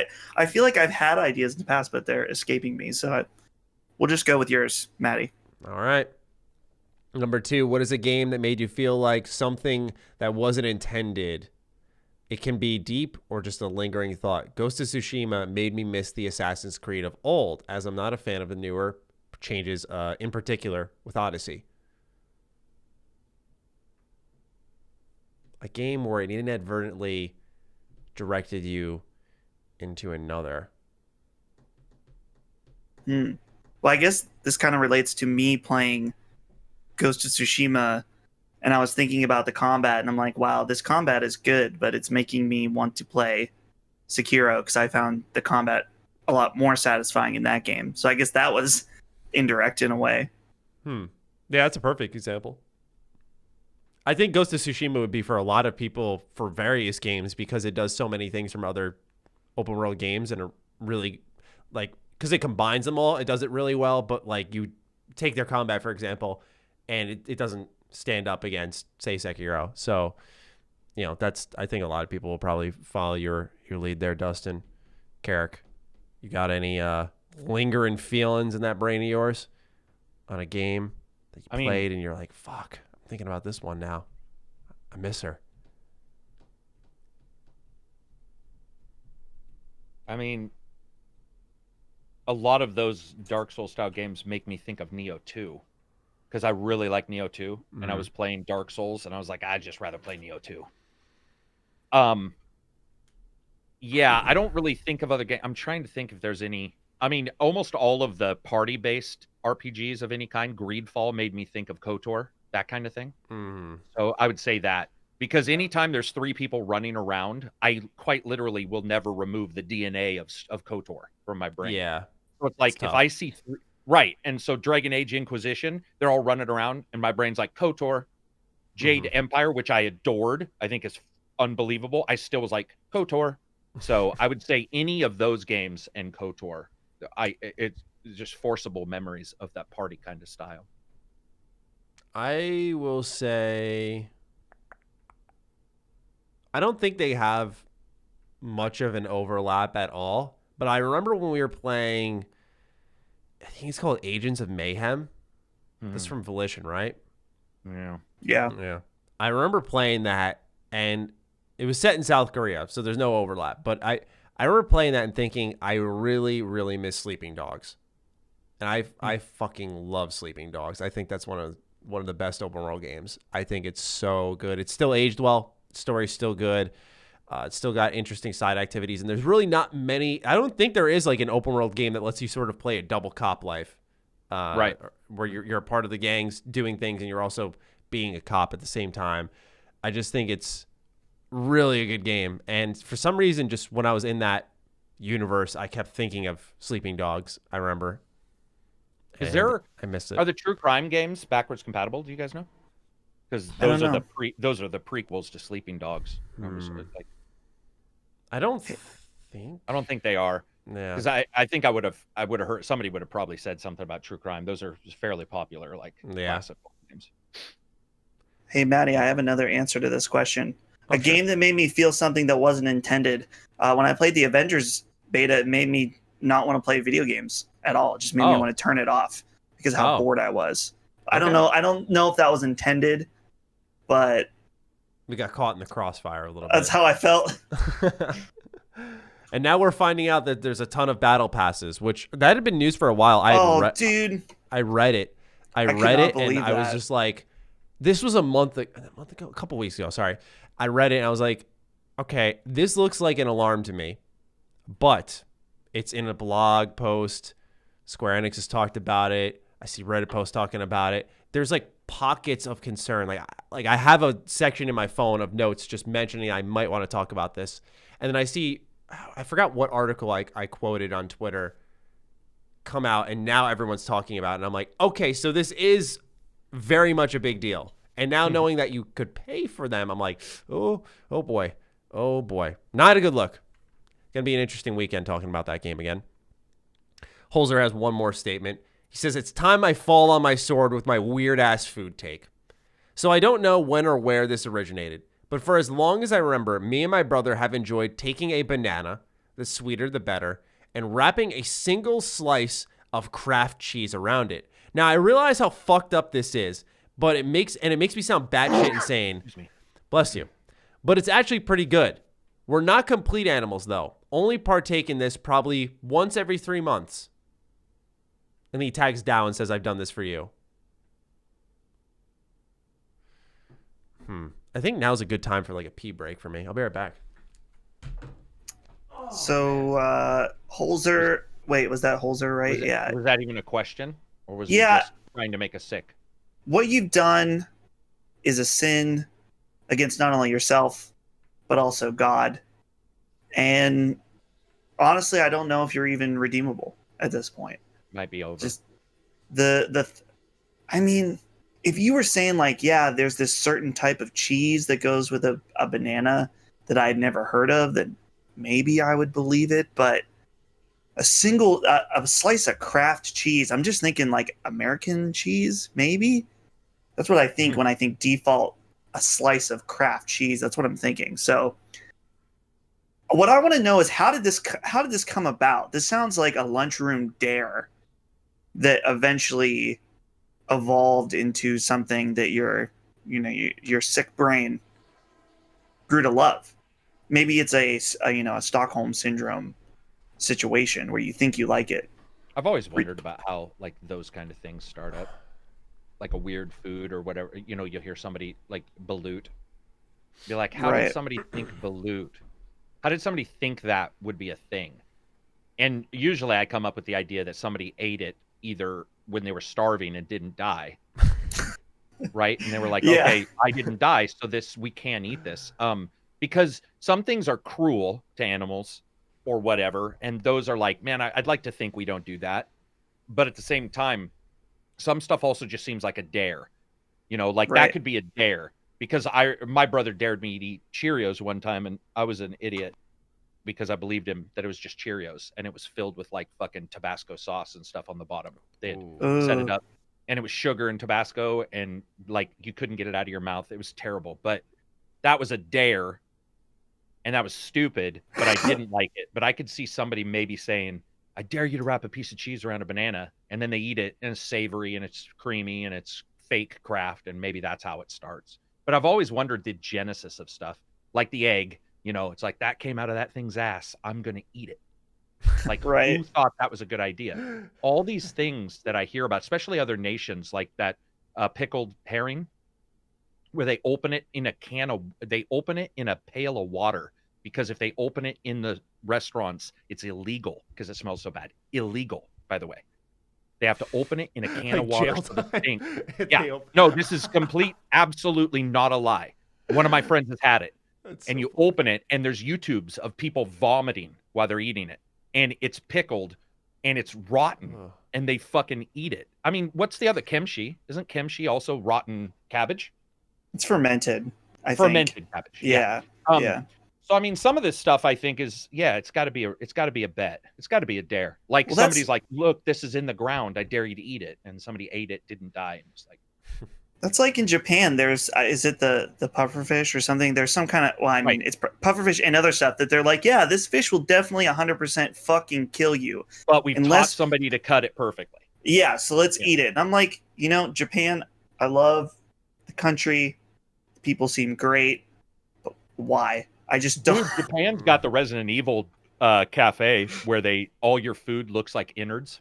Oh, that's gross. Yeah, so one of my friends who's on our Discord, he lives there. He's a military guy. And he's like, dude, I went to this Resident Evil like cafeteria, and there was a cake where it looked like intestines were boiling out of a body. And you just walk up and cut it. And it's just all really well done. Obviously, they're artists. Like, that's how they do it. But I actually have an issue with food and what it looks like. So, like, I wouldn't be able to, I would probably not want to eat that. I'd just be like, that's not for me. But Japan's got some weird shit like that. That's just their thing. That's what happens when you're on an island. You got nothing to do. Right? That's true. You just come up with fucking random shit. Like, I just have an idea years ago. They were just betting each other. They're like, dude, I got an idea, man. Got an idea. Let's cut up this puffer fish and see which one of us doesn't die. And then we'll memorize who cut it the right way. Like, who does that? Yeah. Pass it down for generations. Dude, yeah. Well, they do. And the one guy was saying that, like, when you cut it, there's like a 99% chance you'll do it right. But occasionally, even doing it right can kill somebody. And you're like, well, but why would you? Why eat that then? Why would you eat it if there's a 1% chance? It doesn't make any sense. We were just teasing whoever wrote that question in. I don't even think we answered his question. He was actually just making a confession, it seems like. Oh. Yeah, I appreciate the setup. I really had to go for most of our show, and that just felt like the right time to walk away. Yeah, perfect time. Dow writes in saying, I've got a galaxy brain idea for you. What would you think of Platinum Games making Okami or a Okami successor? Whether it's a direct sequel or a spiritual successor, for example, if it was set in the Egyptian mythology. I believe some of the devs behind Okami made up some of the original employees of Platinum as well. I've actually never played Okami, so I couldn't, good game. Couldn't comment on that. It's ported enough. Like, it's available on all platforms, so I should get to it, but I have yet to. I haven't played it either, so This is the fuck. dog game, right? Yeah. Mhm. Interesting. I thought you guys would have played that more than me, like just chance wise. Did we find a game like we haven't really played? Yeah, I guess you got. I have. I thought it was good. Like I don't know exactly. Oh, you have played. Okay. I have played Okami. I was surprised you guys hadn't because it's more your. I think it's more your guys' style than mine. I don't even remember how I ended up getting a copy of it, but you know. That was one. It got ported to Wii, and Ready at Dawn did the port for Wii. Wow. Weirdly enough, that's one of the games Very they worked weird on. crossover. But it's kind of the weird thing to me is saying to have Platinum do it, because isn't Okami kind of like a Zelda style game? It is, but it's got a lot of combo combat and like dog spell casting. So yeah, so it's pretty gnarly. I mean, there's not gnarly as in like Gears of War gnarly. I just mean it's more. There's more going on than the pacifist way it looks, because it does look like art and fucking oil painted dog, but there's actually some combat in there. I could see that happening. I mean, I just would rather have Platinum make Neo 2 than, or I mean, yeah, Nier Automata. Nier Automata. Yes. 2. There we go. Dude, because I think I pronounced Automata wrong when it first came out. A lot of people say Automata. Well, there was mixed messaging, I think, even from Square US saying different things. Somebody backed me up finally. People called me a liar. They told me. Andy Lanuke, he used to work at Microsoft. He was their PR, and he worked for Sandbox. And he was like, call it this. And I was told I was wrong. That it never happened. I just accept both at this point. Who cares? We know we understand we're talking about the ssame game, so whatever. Fighter Z. I'll admit I cringe when people say Fighter Z. I asked them and they were like, Fighters Z is what you call it. It is not Fighters Z. Yeah. It's Fighter Z. Just saying. Just when people go like, so what do you call it? I call it Fighters. Dragon Ball Fighters. But it's not. Oh, definitely It'd be Dragon Ball Fighters. Well, the idea is the S is replaced by Z for the Dragon Ball Z cast. So that's why when people are like Dragon Ball Fighter Z, I'm like, what the fuck do you mean? But why isn't it Dragon Balls? Yo, okay, there's a tweet from Bandai Namco. there's a Z in there. Why is it not just Dragon Balls? Go ahead, what? Okay, Bandai Namco UK tweeted, we can confirm that officially we pronounce it like the word fighters, not Fighter Z, not Fighter Z, not Fighters, just fighters. So is it strange to anybody that a Twitter account had to announce that? Yeah. They probably did not anticipate that at all. Probably did not. Never writes in, Matt, Dustin, Karak. The virus gets really bad and YouTube is now gone forever. You have no job, but still want to work in the games industry. Luckily, Atlas hires you all to work on Persona 6's narrative. What's the theme, setting, color, music genre, Persona type, such as mythology, pantheon for Persona 6? You don't have to think of a plot. That would take forever. P.S. Matt, fuck you for timing me out yesterday. You timed him out of what?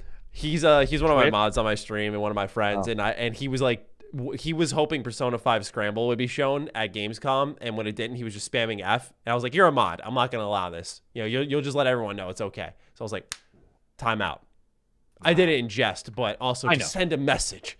All right, so we're making Persona 6, boys. Welcome to the team. What's our theme?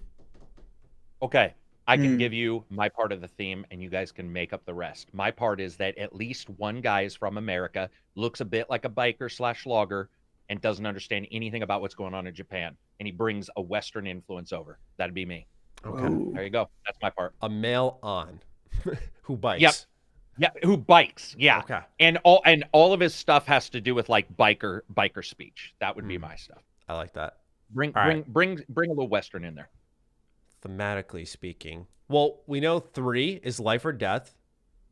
4 is I think, was it truth? I think it's truth. Your true self, pursuing my true self. Sorry, that's what it was. Yeah. 5 is justice versus injustice. So 6. Teamwork, baby. Be about 6. International. Let's get it out of Japan, Matty. Yeah, Let's 6 bring is in settling India. 6 is settling differences. It's the most Oh, eclectic group of common people. ground. Yeah. Okay, I see. All right, we can go with that. We can do something like that.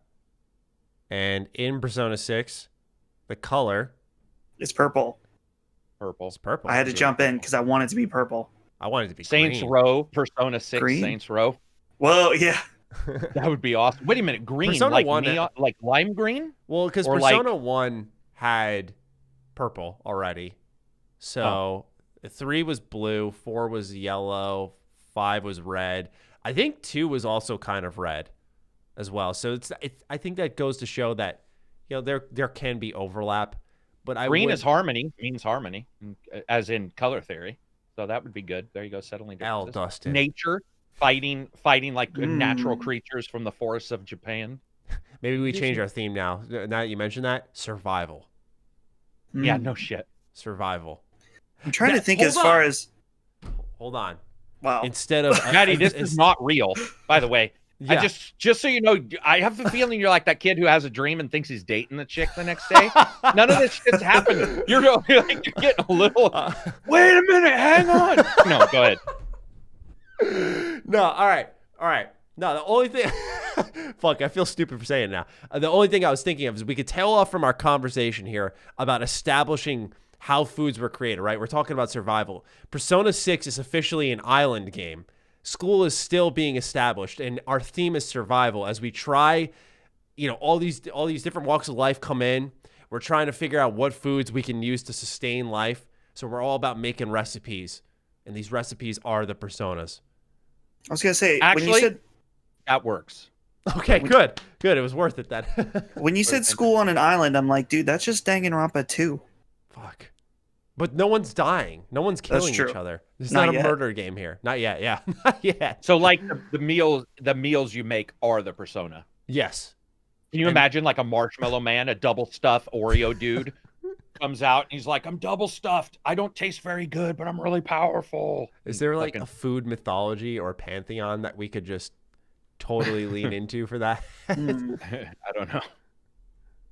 Like that, because that's the thing is like, all of them are like gods and demons and all that shit. So we're going to skip that part. The music genre. I think, Dustin, you tapped into it a little bit with Danganronpa too. A little tropical. Oh, tropical. That'd be very unique for Persona. Right? But A Persona game about surviving, creating recipes that are your personas. Fuck. Green? Little Caribbean drum, little steel drum going on. We can do it. I think this is good. yeah, interesting.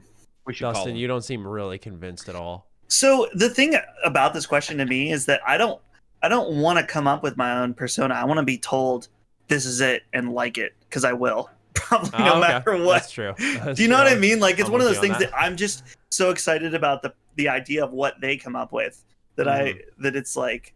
So yeah, obviously it's a fun thought. I'm not trying to poo poo the idea, but it's just like, whatever.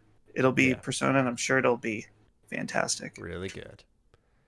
Paco Luigi writes in, what makes each of you get up in the morning excited to do your job? What would you offer as advice for those looking to break into this industry? Salud. For me, waking up, the first thing I think about almost every day is coffee. Wow. Is seriously like I will be getting ready for bed and I'm like, oh fuck yeah, I get to drink some coffee in the morning. I Really? am a coffee diehard. Mm. And so, honestly, I think everyone. Here's the thing: people have a bad impression of coffee because they a lot of people are drinking Folgers or Starbucks or some other coffee that, to me, is just not very good. So you got to step your coffee game up. You know what I'm saying? You mix How them so? together and it's like Starfucks. Starfucks. That's right. Yeah, Folgers and Starbucks. Do Wonder a if it'd be barrel better. roll. yeah. Unless you said Star Fox. Is that what I heard? Or was I it Star did. Fox? Yeah, I said if you mix Folgers and Starbucks, it'd be Starfucks. I don't okay. know if Fuck. I get up for anything. Like I don't really think of like. I mean, I get up. I can't think of any like. I'm excited about games, but I don't get up excited about covering something. I mean, whenever anything's announced and it looks cool, that's the excitement. So it's never static. I'm always hoping for some VR system I can plug into the back of my anus and fucking never look at the rest of the world, though. I'm not lying. I do. That is what I want to. I want to live until that happens. At least I want to be able to like plug VR into the back of my head and be able to like live in a holodeck just for one day. I think that would be so fucking awesome.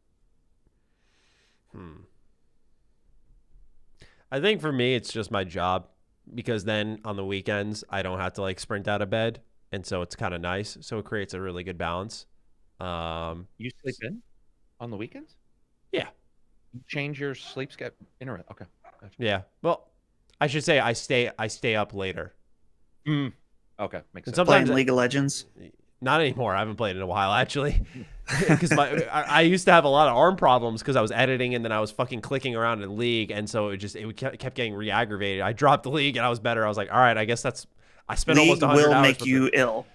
For sure. I can guarantee that. Yeah. So, learn from me, ladies and gentlemen. As for breaking into the industry, I mean, it's tough nowadays because there's just so many people.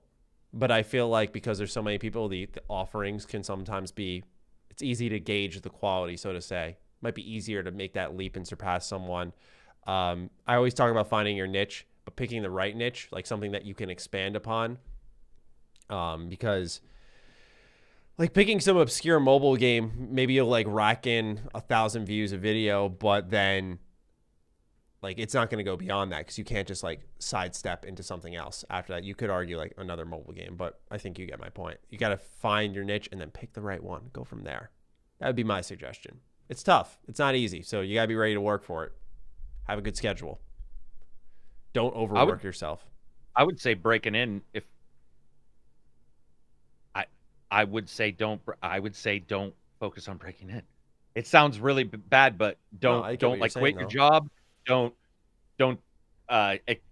focus on it and expect it. Find something that you really just enjoy covering and just cover it. And if that turns into success, that's great. But I see a lot of people these days, a lot of streamers.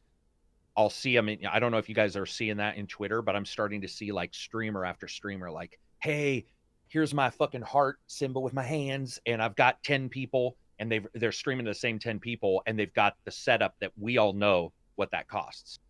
Like you're looking at it going, dude, they've spent, a couple grand minimum on that setup, and they've tried to start out big without really any hook.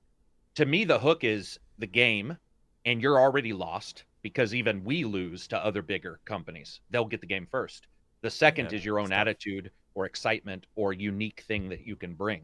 And I think that excitement and just something you enjoy is probably the best. Yeah.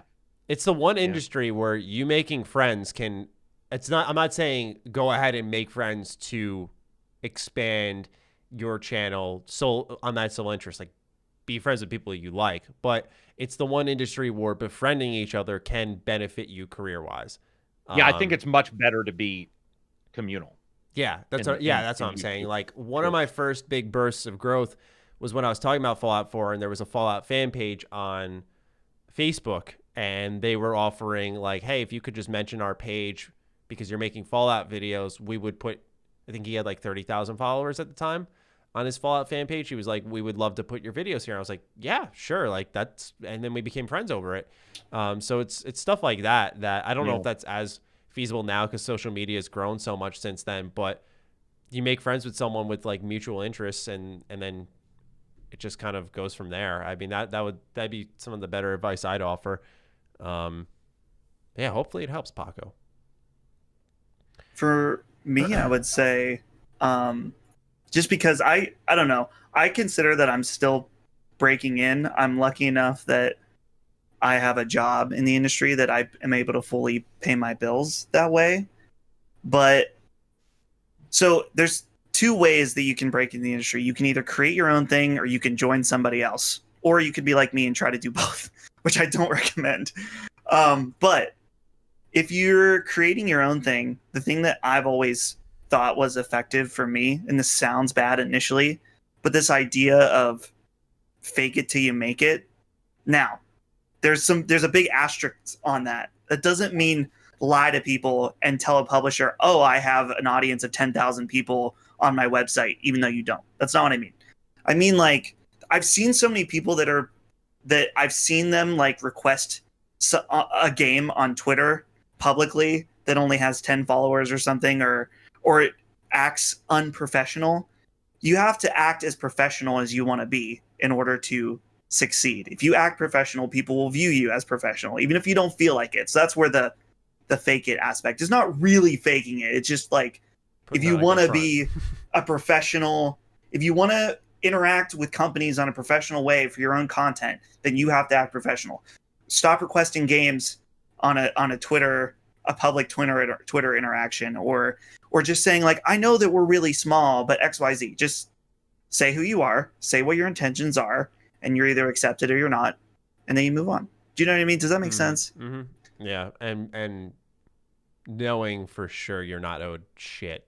I saw some really interesting conversations this past week where I was just like, man, I can't, I'm not gonna say what, but like, just man, just the fucking entitlement in some people where they think like you're not owed a copy or anything, you know. Right. It's honestly an enthusiast driven fucking industry. Your not only are you not owed a copy, but dude, like, come on. It seems weird that they would not realize that there's 8,000 million people out there all doing the same thing, and there's always going to be a PewDiePie. So unless you're PewDiePie, somebody's always above you covering games. Until you're PewDiePie or above, there's always going to be somebody covering you. And the idea of like demanding stuff. In fact, I would go one step further and say, don't request games. Instead, do about 5 videos on games you own, and then when you talk to somebody, say, I've bought these 5 games. Here's my resume. I would like to cover your game, so that you have some kind of, and say these, I've been buying the games. This is my coverage, and this is what I have to put forward. But yeah, the entitlement is the entitlement and the buy-in is freakish right now. And Clara and I were just talking, the level of not professionalism, because that goes in different ways, but the level of polish it's unfathomable now. It's like levels upon levels higher than many of us can ever achieve. Like, I know people who have a Patron or 2 or 3, their own website, their own blah, blah, blah, and they're like invited to companies. They've got Red cameras, 10 grand a piece. I can never achieve that. So there's some things you have to understand also. Where do you fit? If you tried to tell the company, I want to come to your office and do a fucking 5-part documentary, and you're doing recordings on a Logitech webcam, they're just going to be like, no, dude. But if you are just doing good, honest stuff on game coverage, a lot of indie companies will help out, and big companies. We actually saw that with Mafia. Not only that, but Maddie and I've seen this. I'm sure Dustin has too, but Maddie and I've talked about this at least multiple times. We're like, whoa, this guy with like 75 subscribers has the biggest game of the year. Like, I think it was The Last of Us we were talking about. It might have been Cyberpunk too, coverage. I mean, it happens. So yeah, some of them reach out to the smaller. Cool.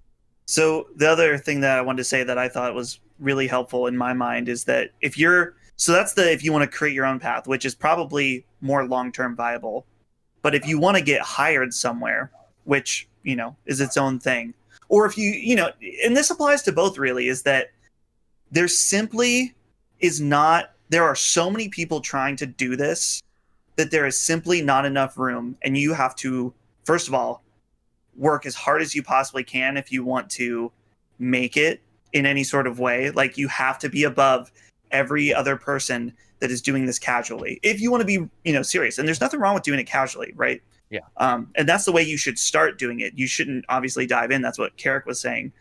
But the thing also is that you have to be willing to roll the dice as many times as you possibly are able, because most of the times it's not going to work. Like, for me, I spent a lot of years trying to get a job at somewhere like IGN, GameStop, whatever.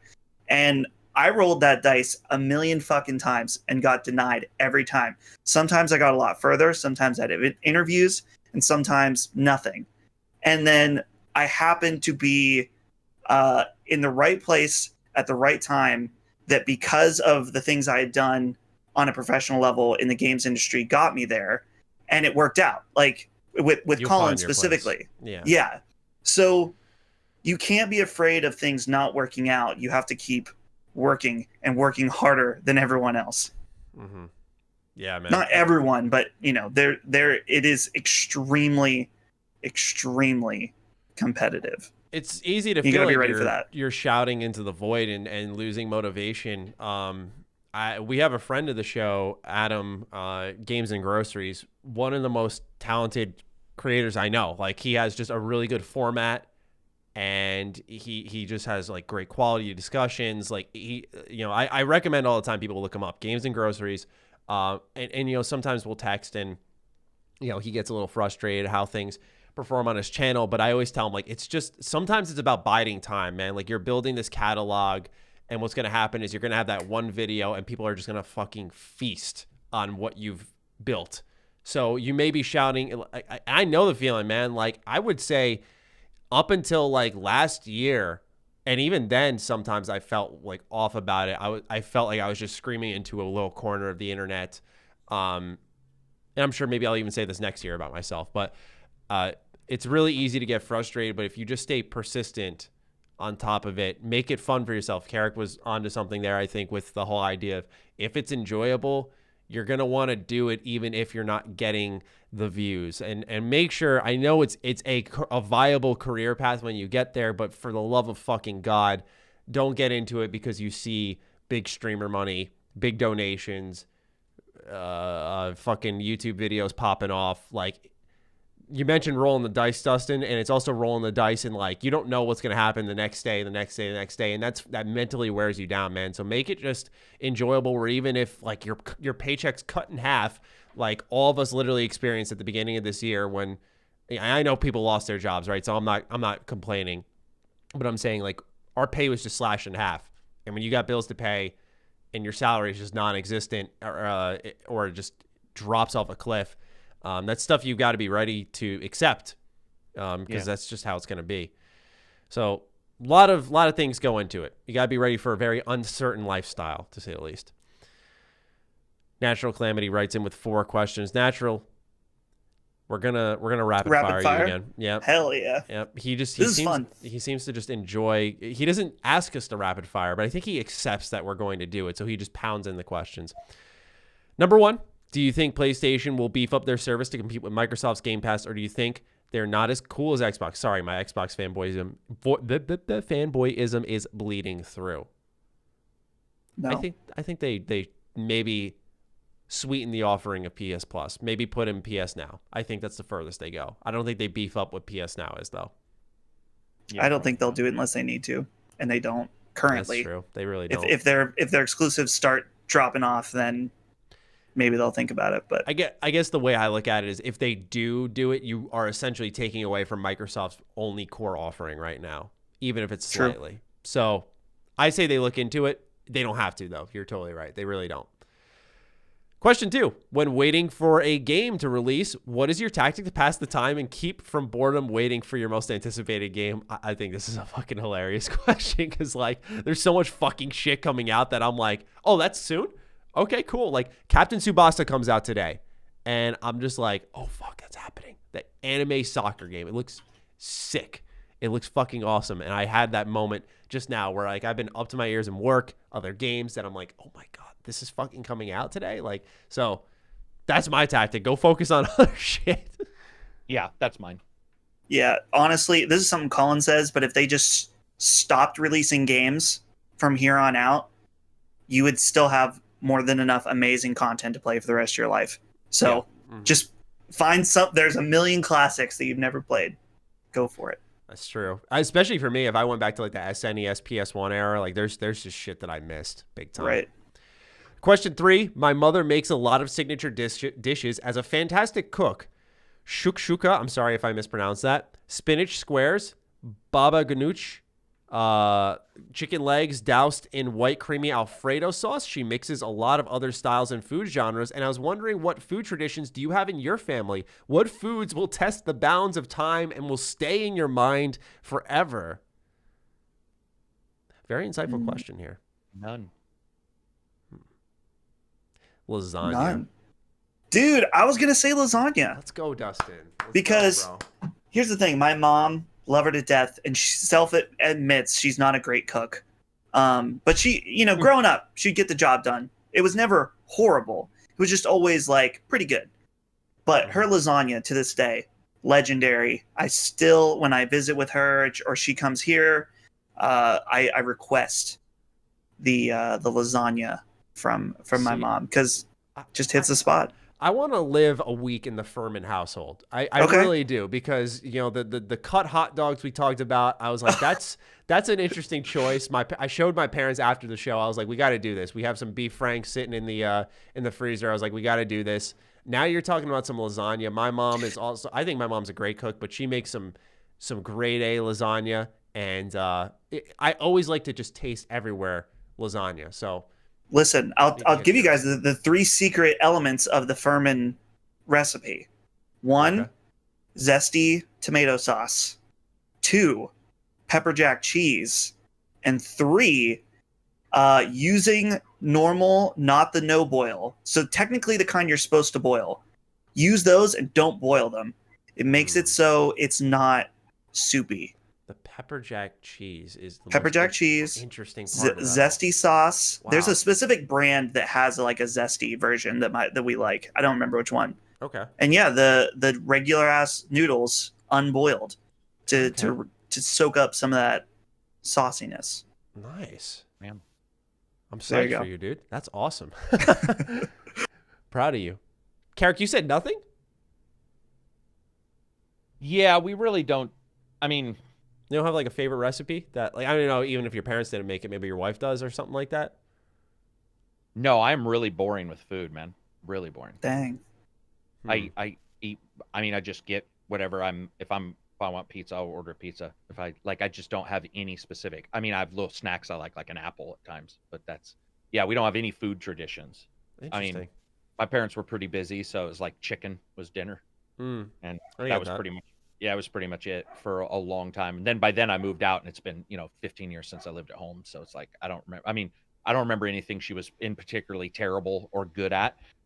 Thanksgiving's always good, but yeah, no real specific dishes at all that we had. The other one, because you just said Thanksgiving, it reminded me, my grandma, she always, for us, every Thanksgiving, it's going to be tough this year, but she always made creamed onions, and just, oh my God, man, they're so out of this world. And like I said, it's going to be tough this year having them, knowing Meme's not with us, but yeah, that is one that that is a recipe that will transcend time for me and my lineage. Absolutely.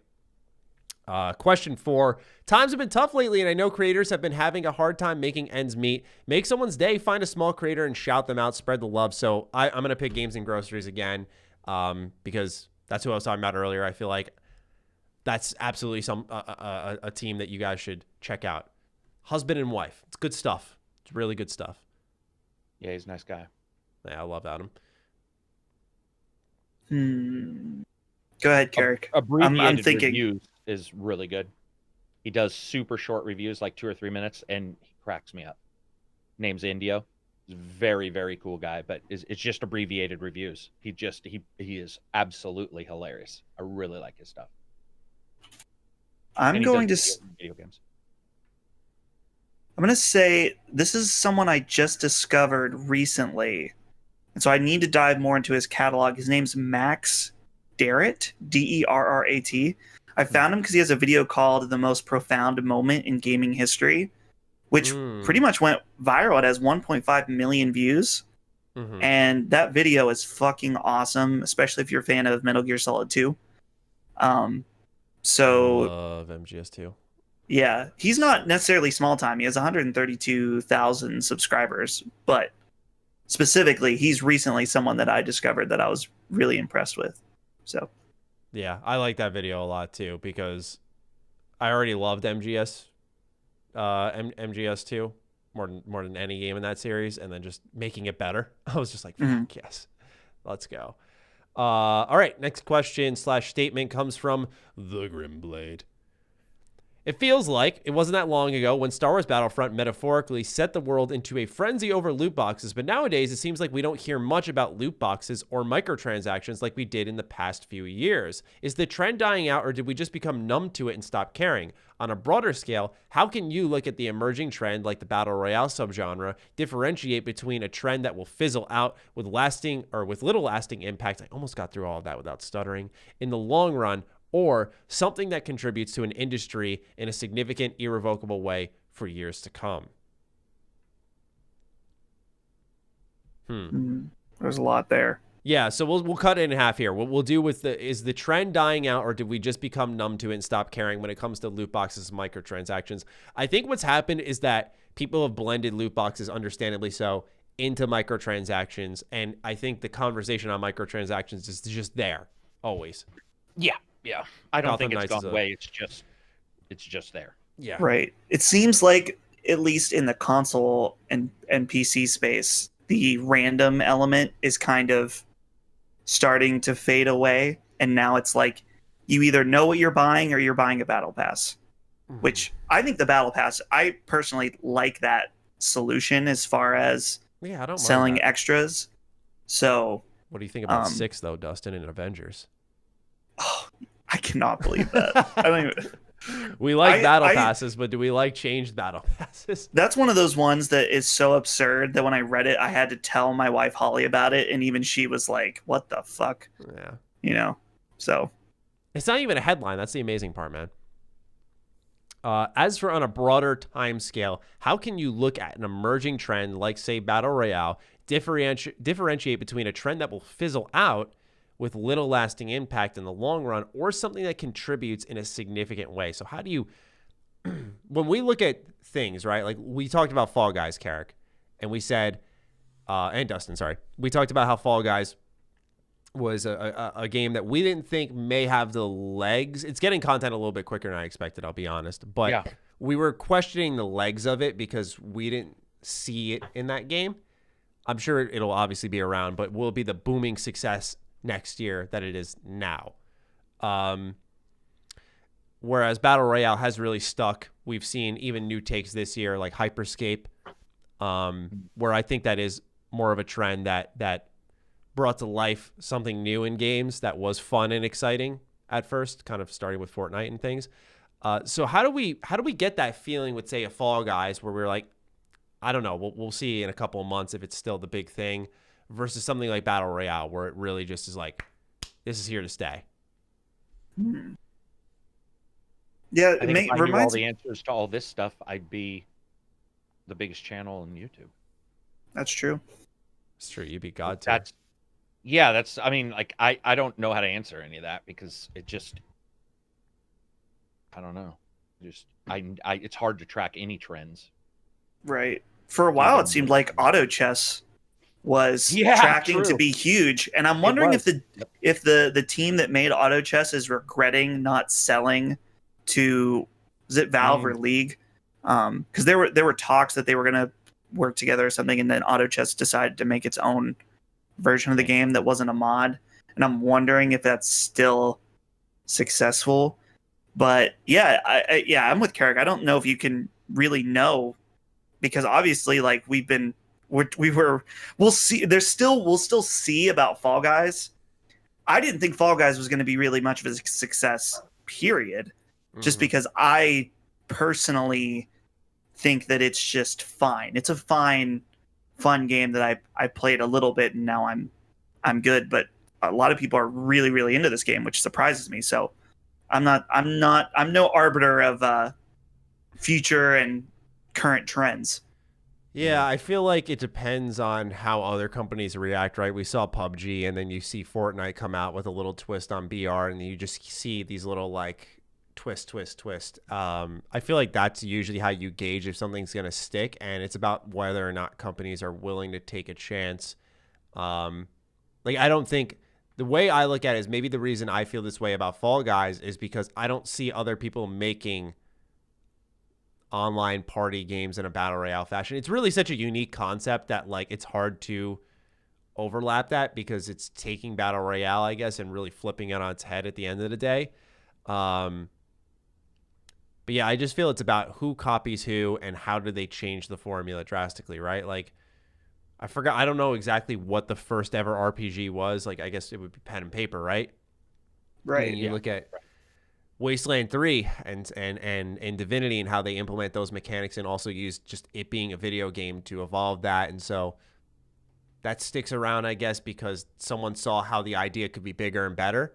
So I feel like the core idea has to be there and something that folks can see, something that can really evolve on. Like, I'm still waiting for a battle royale game that's going to kind of scale like a MOBA. 1 through 20, you have a set of abilities, those level up as you go along, so it sort of creates a skill gap on the map, that type of shit. I also think that a lot of it is weird shit. Release time frame. Was there anything else that came out? Is it Twitch streamers who's streaming it because people will buy, because then they're like, oh, I can stream this. That's another thing, streamability.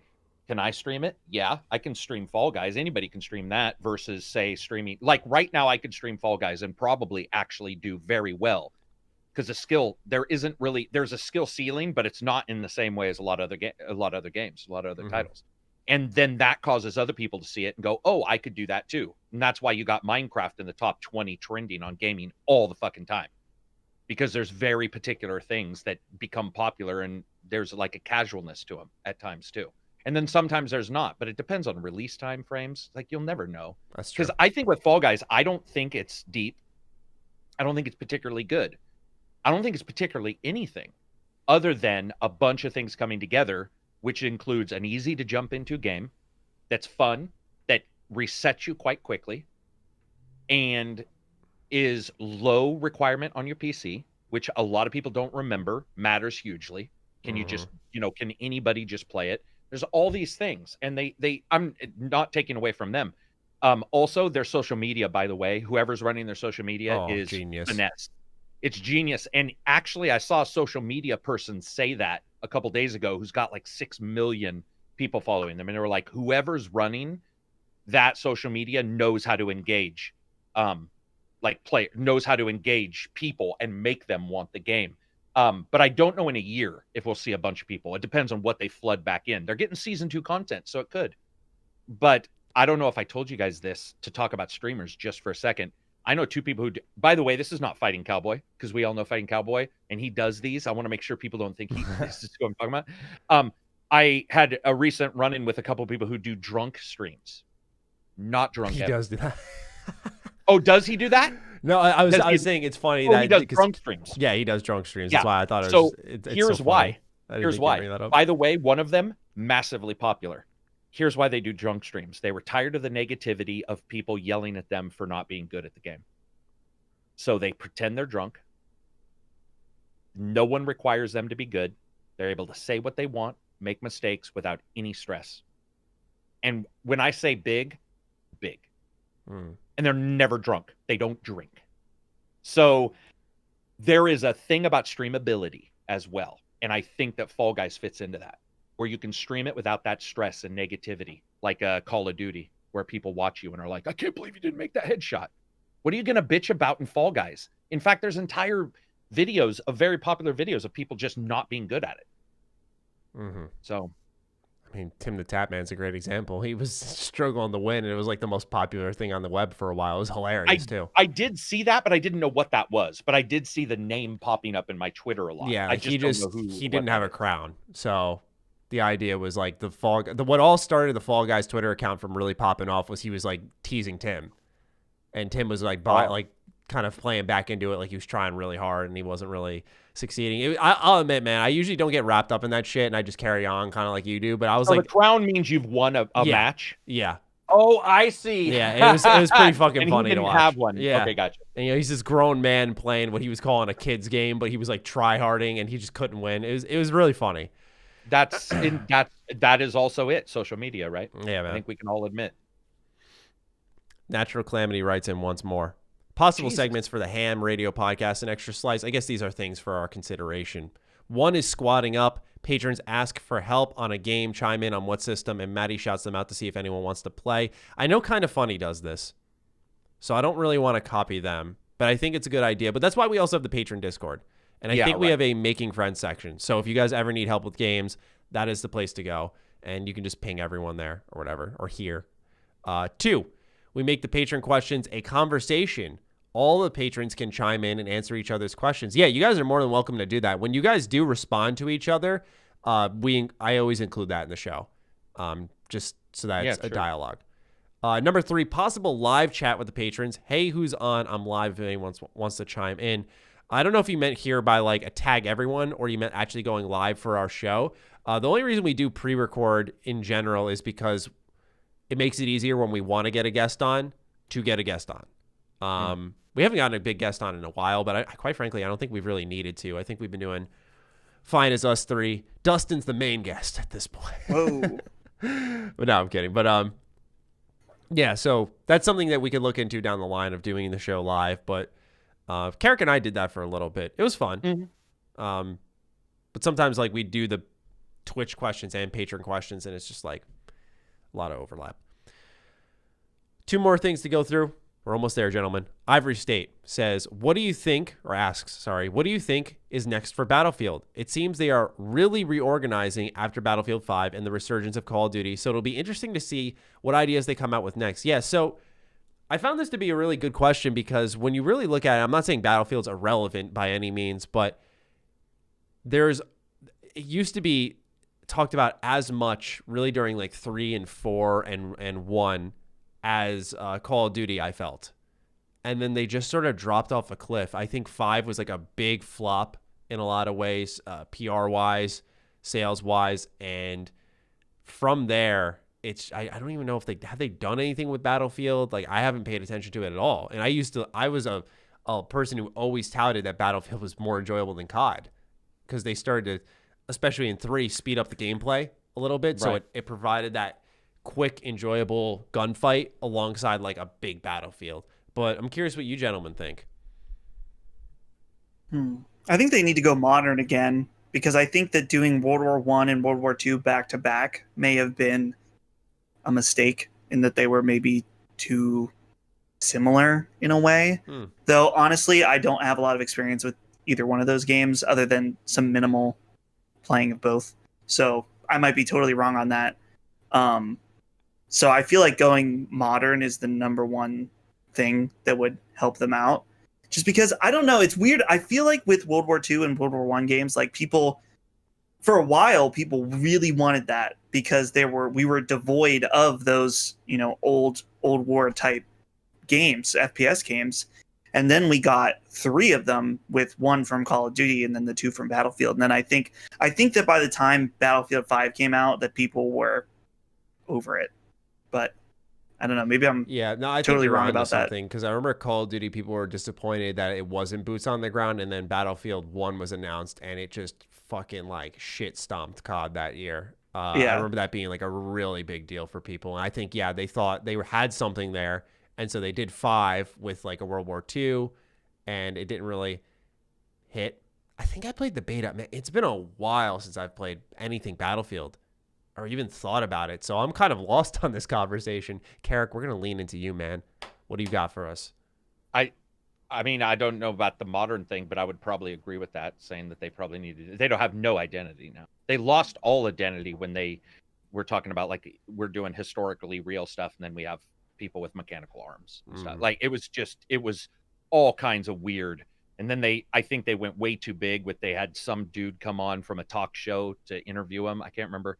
Trevor Noah. Oh, Trevor Noah. Yeah, that was... which I have no issue with Trevor Noah at all. I don't know who he is, but I don't I've seen him do his talk show, but I mean, I don't know what he has to do with games, but I didn't have an issue with that. It just made no sense. And it was like all this big hubbub and fake interviews, and it just came across like a bunch of old people around a conference room table talking about their game. There was no heart to that game at all, and it's dead. And so to me, modern. I also believe that the vast and very loud majority of people demanding World War II boots on the ground kind of stuff are completely full of shit. And what they really want is just a good game, and they think it would have been on boots on the ground. That's not exactly what it is.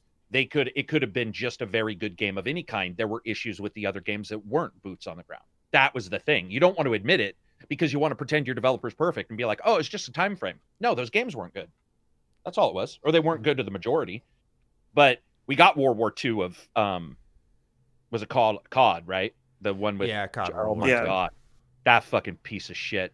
So we I got hate that. the maps on that game, man. That and Modern Dude, Warfare. that game's just buggy too. Like that game's just, and that was driven by people saying boots on the ground, blah blah blah. So to me, I would say modern might work.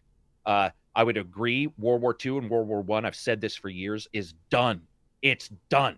It's done. Move. Honestly, yeah. The only time you should be doing that style of game if it's like Mafia, where like it's a story within a setting, right? Or it's like Saboteur, where you have a can't gimmick do to the setting. same 50 dudes in a fucking airplane parachuting. Like, that's the one thing I'm concerned about with Medal of Honor. We need some time. Oh, the VR one. At least it's VR though. At least it's VR. Yeah, that's the and difference Alex maker. did well enough that hopefully they'll do well. But yeah, I would agree. Modern might work. I'll go out there on a limb again and say I still like the futuristic one of Call of Duty. Right, that was the. Does that call it? That was like Battlestar Galactica. Infinite Warfare. Yeah. I actually liked Infinite Warfare. Yeah, Matty gave you some shit last week for liking that. Oh, did he? Well, what's weird is half his Discord likes it, so fuck off. But anyway, but Infinite Warfare, or a futuristic one would not bother me either, as long as it's handled well. That's all that matters. I don't give a fuck what time frame it's in, unless it's continually plumbed multiple times. Like World War I and II are. I'm shocked that maybe you guys can call me crazy for this. This might be a really fucking dumb idea, but I'm shocked that like when people talk futuristic, it's always like pseudo futuristic. So the guns are kind of grounded in reality. I'm like surprised that they haven't said like, let's go off the walls and do like laser weaponry. Because lasers don't have recoil, Matty. The actual Modern Warfare guys talked about it. No, it's not a stupid idea. The actual Modern Warfare guys talked about this. They said because of the lack of rat-a-tat-tat, pushback, and recoil's such a big deal for aiming and multiplayer. Yeah, they were like, makes sense. They were just like, we can't do it unless we switch to like a photon or like a cartridge-based laser projectile that like somehow burns that thing in there. That's funny because which is Titanfall style. No, that's just crazy you mentioned that because like even in Fallout they don't have fucking recoil and laser weapons. Like they have them on the plasma because it's like it's a cartridge. Yeah. That's fucking insane. I never thought of that. Yeah, and I can see why, but I also agree with you that maybe it would be okay to try. That's the thing, is just because they say it hasn't worked doesn't mean we don't have multiple what do you call it? Hyperscape is lasers, and that it's got some projectiles, but it also has lasers and it works. It seems to me like the Call of Duty, the Battlefield could probably try and say, you know what, we're going to try. Like literally might fail. Star Wars. Right. Without you mean just ignoring because even the one I liked, Infinite, was just Mars, Yeah, it's grounded Venus in some form of reality. It's I'm just like, grounded, what if they just went like Battlefield had like Battlefield Future, and it's just this almost like Star Wars game. There's also IPs though. Battlefield's Battlestar Galactica would be fucking awesome. Oh my God, like what do you do with like these hard-boiled futures that are way beyond or sort of alien like that one is, but still humans? Yeah, dude, I agree. I would love to see them branch out. I just don't think they know how to. Yeah. It'll be interesting when it comes back. Yeah. Coach Blue with our final write-in. Hopefully I squeezed this question in on time. You did. Congrats. Hey guys, I know you've gotten a lot of questions about the new console, so hopefully this hasn't been asked. Both consoles are lacking a launch lineup, and we still don't have prices. It seems like both companies are just smiling through their teeth from a marketing perspective, pretending we haven't entered a second Great Depression. I know it's unlikely and probably no longer feasible given that they've already been revealed, but why not just delay the release of next-gen consoles? I really don't see any reason at all for them to be launched and purchased. I'm sorry, I have an alarm set for my medicine. Thoughts? Have a wonderful weekend with the heart. Thank you, Coach Blue, for writing in.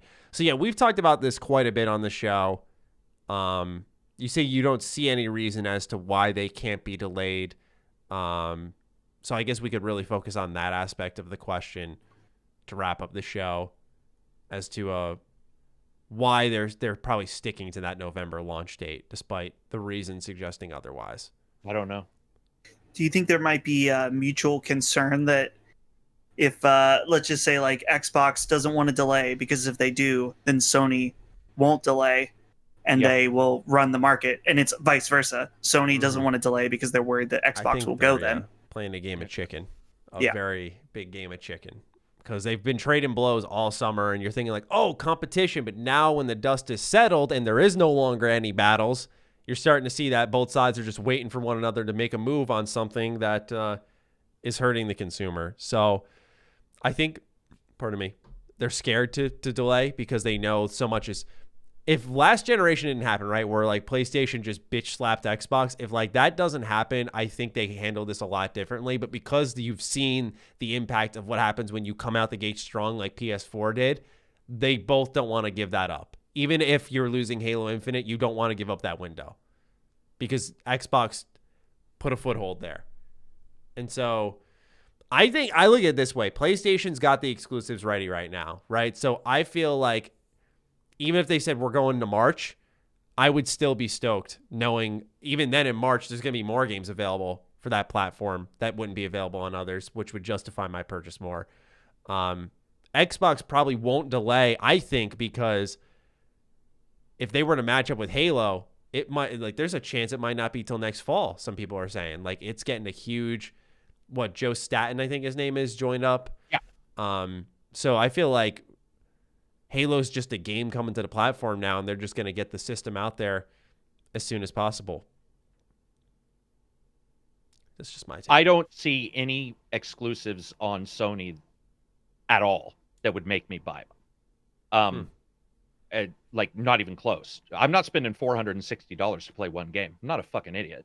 Yeah. Like, if you're talking about that, you're not a fan. You're a diehard fan. You're far past me. That's the cost of a video card. That's something beyond I would ever spend. I'm doing it because I review.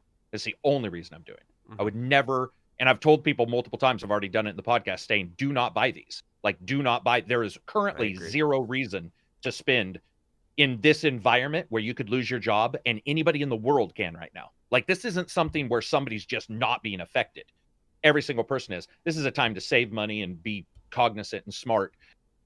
Exclusives are awesome for Sony, but they're not actually all appearing day one, which is a very big myth when it comes to Sony. People be like, there's exclusives. How many? Well, 2, but there's going to be 50. And so to me, I'm telling people, I firmly do not think you should upgrade, especially because of this backward. Like, if you have an Xbox, you already know the shit's going to work. If you have a PS4, it looks like at least some of it's going to work. Wait, right? Because another thing is, guys, every generation, the fucking consoles release with hardware issues. Every time.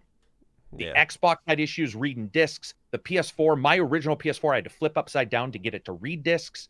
They overheated. It's like, give them a little bit of time because you're buying hope. And buying hope is stupid. Instead, buy into something where there's an invested ecosystem that you see and you can purchase day one or rent. Gamefly, if you have Gamefly, whatever. Trade with friends. Be smart. Now is not the time to spend $400 because you think in 10 years you're going to like all the exclusives of something. And the same way with Microsoft. I think the only thing Microsoft even offers right now is is Game Pass. I shouldn't say the only thing. That's a huge thing in the current market. But neither. No, like, not even close. Like, there's just nothing. I mean, I'm trying to think of a game that would make me. Well, I have a question for you guys. Is there one fucking game that would make you buy a system? Because I can tell you, if the biggest dream game in my life came out, I still wouldn't buy a system on one game. Ever. Is there a game? Make it up in your brain. Oh, yeah. With the current technology, not a Halo, not a holodeck, but I mean, current technology, an IP you love. Would you pay $400? Most likely, we're talking $450 or $500. I would pay $4,000 for KOTOR 3. That's just me. That's just wow. Me. I don't even know you. What the fuck, dude? KOTOR. What about you, Dustin? Is there a single thing out there that you would spend? Like, is there a game that when you were a kid maybe you loved and you want a sequel and it would cause? If I was a kid, then I would be like, yeah, I'll spend $400 to play Kingdom Hearts 3, okay. And then it happened. So and then you were like, this is the and then worst I was like, yeah, this of my life. This is okay. I don't know. See, I'm in a weird spot with what you're saying, Karak, because I like fully agree with you about like it's not a good investment right off the bat. But there's also the part of me that's just like, if buying those 2 exclusives at launch and you can afford it and not put yourself at risk and it makes you happy, then go for it. Yeah, I don't agree with that at all. You know what I mean? But I mean, why would you pay $460 for 20 hours of gameplay? Because it makes you happy. Ever, you know, that's just hours for 400, dude. If you can afford it and that makes you happy, I don't know. I'm just such like you're right about the affording. I'm not talking to people who can afford it because I said that at the starting. Yeah, I said that of course. So you and I are in agreement that if it's a normal purchaser, but if a person can just say for $20 I'll spend $460, I agree with that. If you can just do that, you're a Saudi prince. You should just go do that, and at the same time buy your harem. But what I'm talking about is normal people should not be spending that. Right, it makes no sense. Like, even if you love it, it makes no sense. I guess I understand that there's a real possibility of hardware errors at the beginning, for sure. Which most of the time, if there's something catastrophic, they're gonna replace it for you off the bat. Now, sometimes it does happen outside of that window, and I have been fucked by different, manufacturers from that. What was it? TV from Samsung that died in just over 2 years. Oh, that sucks. And it was like almost $2,000. So that was not good. But $1,000 a year basically was what you got out of that. Yeah. Well, they gave me a partial refund, so I got like $400 back. But still. Anyway, so to me, I don't know. Like, for the most part, I'm just thinking like, well, if you're gonna play a lot of games on it throughout the years, no matter what. If you're a console gamer and you're thinking about, like, let's say you do get a PS5 and it lasts you the entire time, and that's where you play all your games, then there is inherent value of the fact that that's what you're going to be playing for years. Even if you only have a little bit at the beginning. Sure, you could save some money by waiting 2 or 3 years till there's a price drop. But why wouldn't you just play your PS4, which you already know has more games? That's also a possibility. I'm just thinking from a standpoint that some people find enjoyment about playing the newest and latest and greatest. So there's a value to that. I agree too. I just don't think they're in the price point that any of us talk to.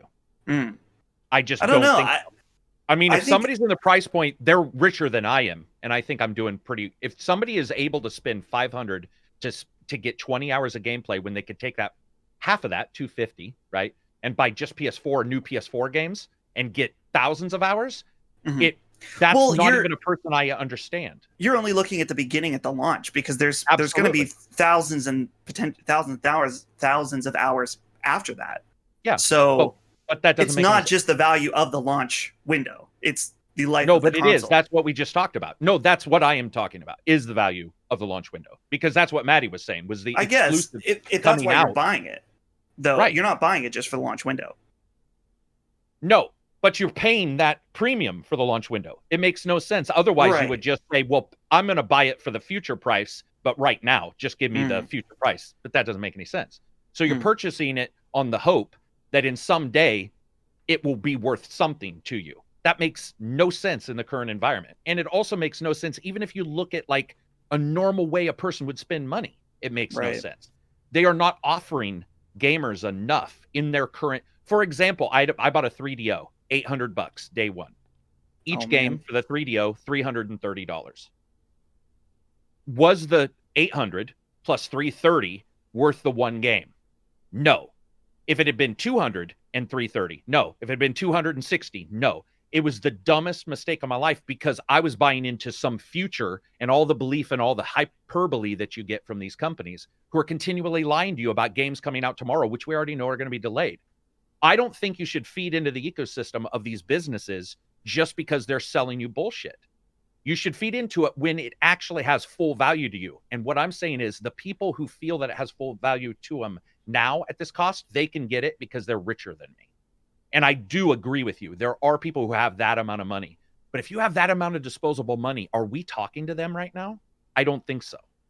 That's what I'm saying is the people who watch me, nobody that watches me has enough disposable income to spend $460, 400 plus the 60 for a game day one. I don't know of a single person who watches me. $460. I'm hoping $399 for the PS4 discless. Regardless on whether or not someone should do that, I think that there are a lot of people that will. That's why I'm telling people not to. Yeah.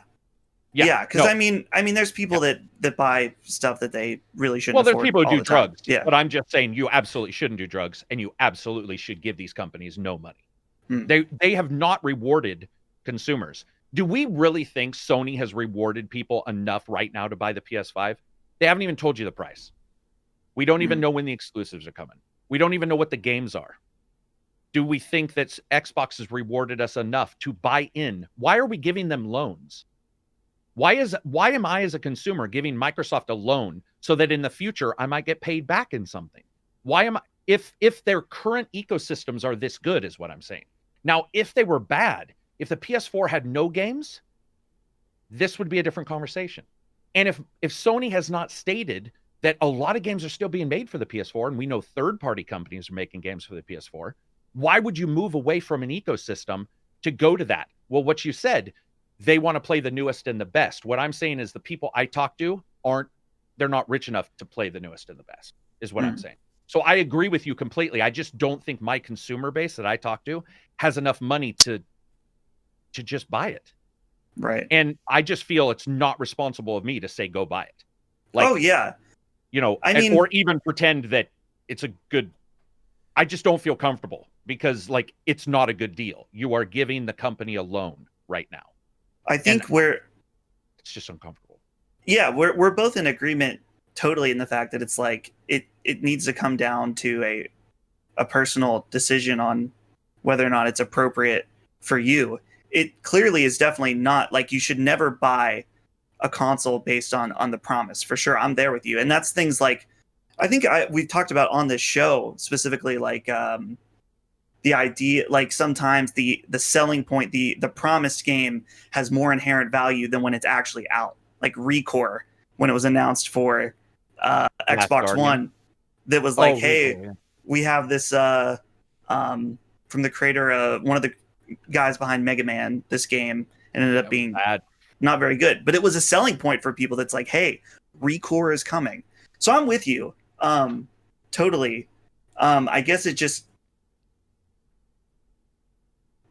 to me, it comes down to this idea of if you can afford it and to me, it's like also you're going to get use out of it long term. And we're going in circles now, so it's I don't know, not necessarily worth it. I'm just thinking of my friend who bought a PS4 on launch day, and he has used the same PS4 the entire time, and has definitely gotten the money out of it. So was it necessarily a smart decision when he bought it? Because we don't know what's coming. Not necessarily, but it's like, I don't know. I just don't think it's like the worst thing in the world. No, I would never say it's the worst thing in the world. No. Oh. No, not the worst thing in the world. It's absolutely stupid, but it's not the worst thing in the world. I just don't know, man. Like, I just don't feel comfortable. It just seems so weird to pretend that they deserve our money. Yeah. I mean, unless you guys can point to it, because I think what you're coming from is like an emotional standpoint of like, well, it's fun. But again, those people have, if somebody is saying it's fun, Dustin, I think they have the money to buy it. Does that make sense? Like, because they're saying it. So what I'm talking about is like the people who maybe, how about this? We'll change it to this. People who scrounge a little bit. That's what we'll go with. So people who are scrounging a little bit, saving a little bit. I don't think they should be footing money to Microsoft of all companies, or Sony of all companies, who will rip you off. Sony will lie to you about getting your accounts hacked. Jack Tretton almost loses his job because he finally decides to go out and apologize because Sony won't. Microsoft's lied to you multiple times. Nintendo's lied to you multiple times. Why would you ever reward those fucks? I get what you mean by you will get the fun out of it, for sure. But I think if you're paying $460 for, let's say it's a long game, 80 hours. If you're paying $460 to get 80 hours, I, again, just don't think they're listening to us three. Right. I could be wrong. I don't know. I do know that, do you guys get the YouTube analytics? Because none of my YouTube analytics indicate anybody over $60,000. If you look at who watches you. That's a thing. You can see like their income. You bet. Yeah, you can see their income. Yeah. So I guess, and I just saw that. So maybe that's where I'm coming from now that I think about it. I might actually be coming from there. I just remember I just saw that a couple days ago, and I was Right. surprised. Myself. Not a single viewer that watches me has some indication in YouTube How do of making they more than get that 60. data? Do you put it in It's when you not sign for up? sure real, but most likely it's if people have a legit account tied to it, of some kind. But yeah, you can see it in your analytics. So maybe that's where I'm coming from, is just, and I'm so value oriented, but I mean, I Right. get love, but Right. I don't know. It's just, I just feel we're being lied to, guys. I guess it's also the price thing is starting. I'm pretty much at the end of my rope with both companies. I think I'm at the with you, point where yeah. we're like, you can suck a cock. Like, we've waited enough. This is stupid. We're all sitting here having to wait. What's happening? Yeah. Like, shit or get off the pot now, No, I because agree. people are gonna have to scrounge. Christmas, Thanksgiving, where's that money going? So.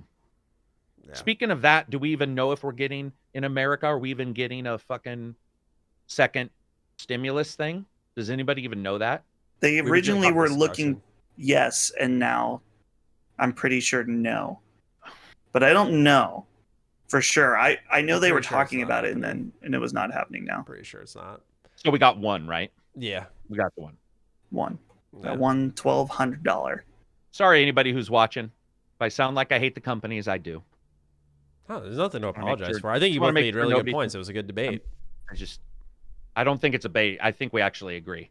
Yeah, I think we are before- in agreement, Yeah, just I looking just at have it a a different way. debate Because it's discussion. I'm in the same thing that I'm always like, fuck XYZ for screwing us over.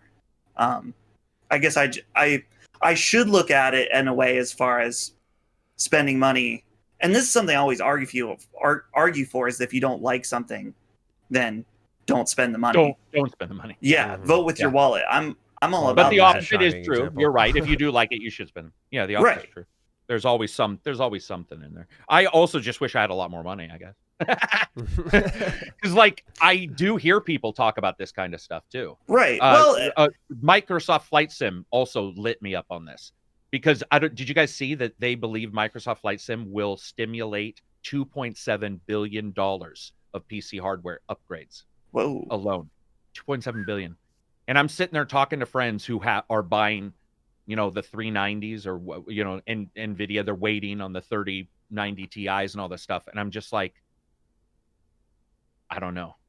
Right. One game? Like, what the fuck? I don't know. It's just a weird world that we live in. I have a friend who pretty much bought a rig just to play CS, and he put 2,000 hours into it. I don't know, man. I'm like, at that point, is it a PC or is it a CS machine? I guess if he streams it, he gets his money back. That's no, another he doesn't. thing. That's the thing. He's just Oh, plays it. He just plays it. And, he moved on to other games, but like they're all free. well, I'll just say this. I Casual hope I'm games. wrong, and I hope price gets announced. I hope it's lower. I think that'd be great too. I also think it would be awesome if these companies who can footed the bill for fucking once. And they probably won't, but it would be awesome. It will never happen. But wouldn't it be cool if both said like $299? It'll never happen. No, I it never would, but feel I wish. stupid saying it, but it would be the greatest thing in the world. I totally gonna- forgot that Sony didn't they eat like $300 on the PS3? Well, the PS3 was $700. Well, it was Wasn't that to get a second job? no, what I'm saying is the gaming historian. Do you guys know that guy? Yeah. On YouTube. I mean, I He don't just watch did a it. video about 3 mistakes that Sony's made. And I believe it in okay, wait, actually I brought this up because I thought of it earlier. Oh, interesting. With a suggested retail price of $499, that would mean Sony is taking a loss of $307 on each console it sells. So Sony at one point did sell a console for a multi-$100 loss. I don't think they'll do it this time, but it is an interesting They probably made it all thought. back in PS4. Yeah. I think Well- they made it all back in PS3 because remember PS3 at the very end clicked Yeah. back over Xbox, even though Xbox by that point was so cheap that. But Right. yeah, it's interesting to see. I think the price is the big thing because I am arguing for a 400. I keep saying 460 I shouldn't even say a number because if it's 260, then this entire conversation changes because that then goes into an amount of people that now shits. The possible purchasers are quadrupled. Mhm. And if it's more expensive, then we're even more fucked. It just needs to happen, man. Dude. Fucking, it's crazy. It's crazy. September. It's September. Yeah, I mean, technically it is. People who listen to this will listen to it on the 30th. 31st is Monday, and then we're in September. And they're not now. I'm sorry. I'll say it with confidence, and if not, I'll take a shot of hot sauce on our next show. But if they're not fucking announcing it over the weekend, they're not. Oh, I thought you were gonna say they're not announcing $2.99. I think you're right on both. If you said the other one. All right, that is our last patron question. That is our 3+ hour show. We hope you all enjoyed, ladies and gentlemen. Dustin and Karak, thank you as always for a wonderful time. Any closing thoughts, or shall we just wrap this one up and ship it out? I got a closing thought. Okay. Matty, you keep showing me up on the shirt game. Okay. Oh, yeah. So I was like, damn, that Monokuma shirt is just next level. I do have this, my Carol Rune Bloodborne long sleeve. Okay. So I feel like now that I've acknowledged this, I feel like there's going to have to be this competition on who has the better shirt for the show. Because you wore that awesome Persona 3 Tartarus shirt a few weeks ago. Yes. I'm like, damn, that was next level, man. I am proud of my geek wear. I have a lot of shirts of games I like that I think are pretty unique, but I've considered going through a style overhaul. Just something really fucking crazy. I don't know what yet. Like, obviously I want to keep it geeky, but I'm like, what can I do? So I'm figuring that out. Like, I might fuck around and show up with overalls here at some point. I don't know. Oh shit. Yeah. I don't know. I'm here for it. Do the fucking logging look, man. We should just fuck with people. One day show up, everybody dressed completely different. I always tell you that 2 Halloweens ago, I was looking online for a beard like yours with glasses, so that when you answered the call, you would just be like, it would be you. Yeah, you'd be like, what the fuck? We shall see, though, ladies and gentlemen. We need a Twitter. We need a Twitch or a Twitter. Yes. Hashtag. Wow. I don't even know what to pick, man. I don't even know what I'm going to label this episode, because like we just talked about 460. Yeah. Whoa. Karak did drop that enough here. I did. That's the price. Get angry. Hashtag 460. Oh God, if that was the price. Would 400 be a good price? Yeah. I think it's possible. I'd be happy for the that. digital. Oh, sorry, I didn't mean possible. Yeah, I think it's possible. I mean, would you guys consider 400 for these for the next gen be a good price? Would you guys? Is that fair? 400. Right. I think it's 500. It's too high, right? 500. I think we're thinking. I'm expecting 500. I'm expecting 5. If it's 400, I'll actually be pretty happy. I'll be really excited because that's cheaper than I ever really had in my head.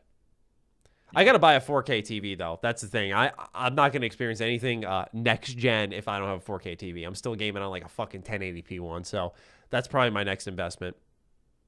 Yeah, I know, right? You guys are that's pretty much cave paintings at old. Dude, that's crazy. I didn't know you were on a 1080. Dude, yeah.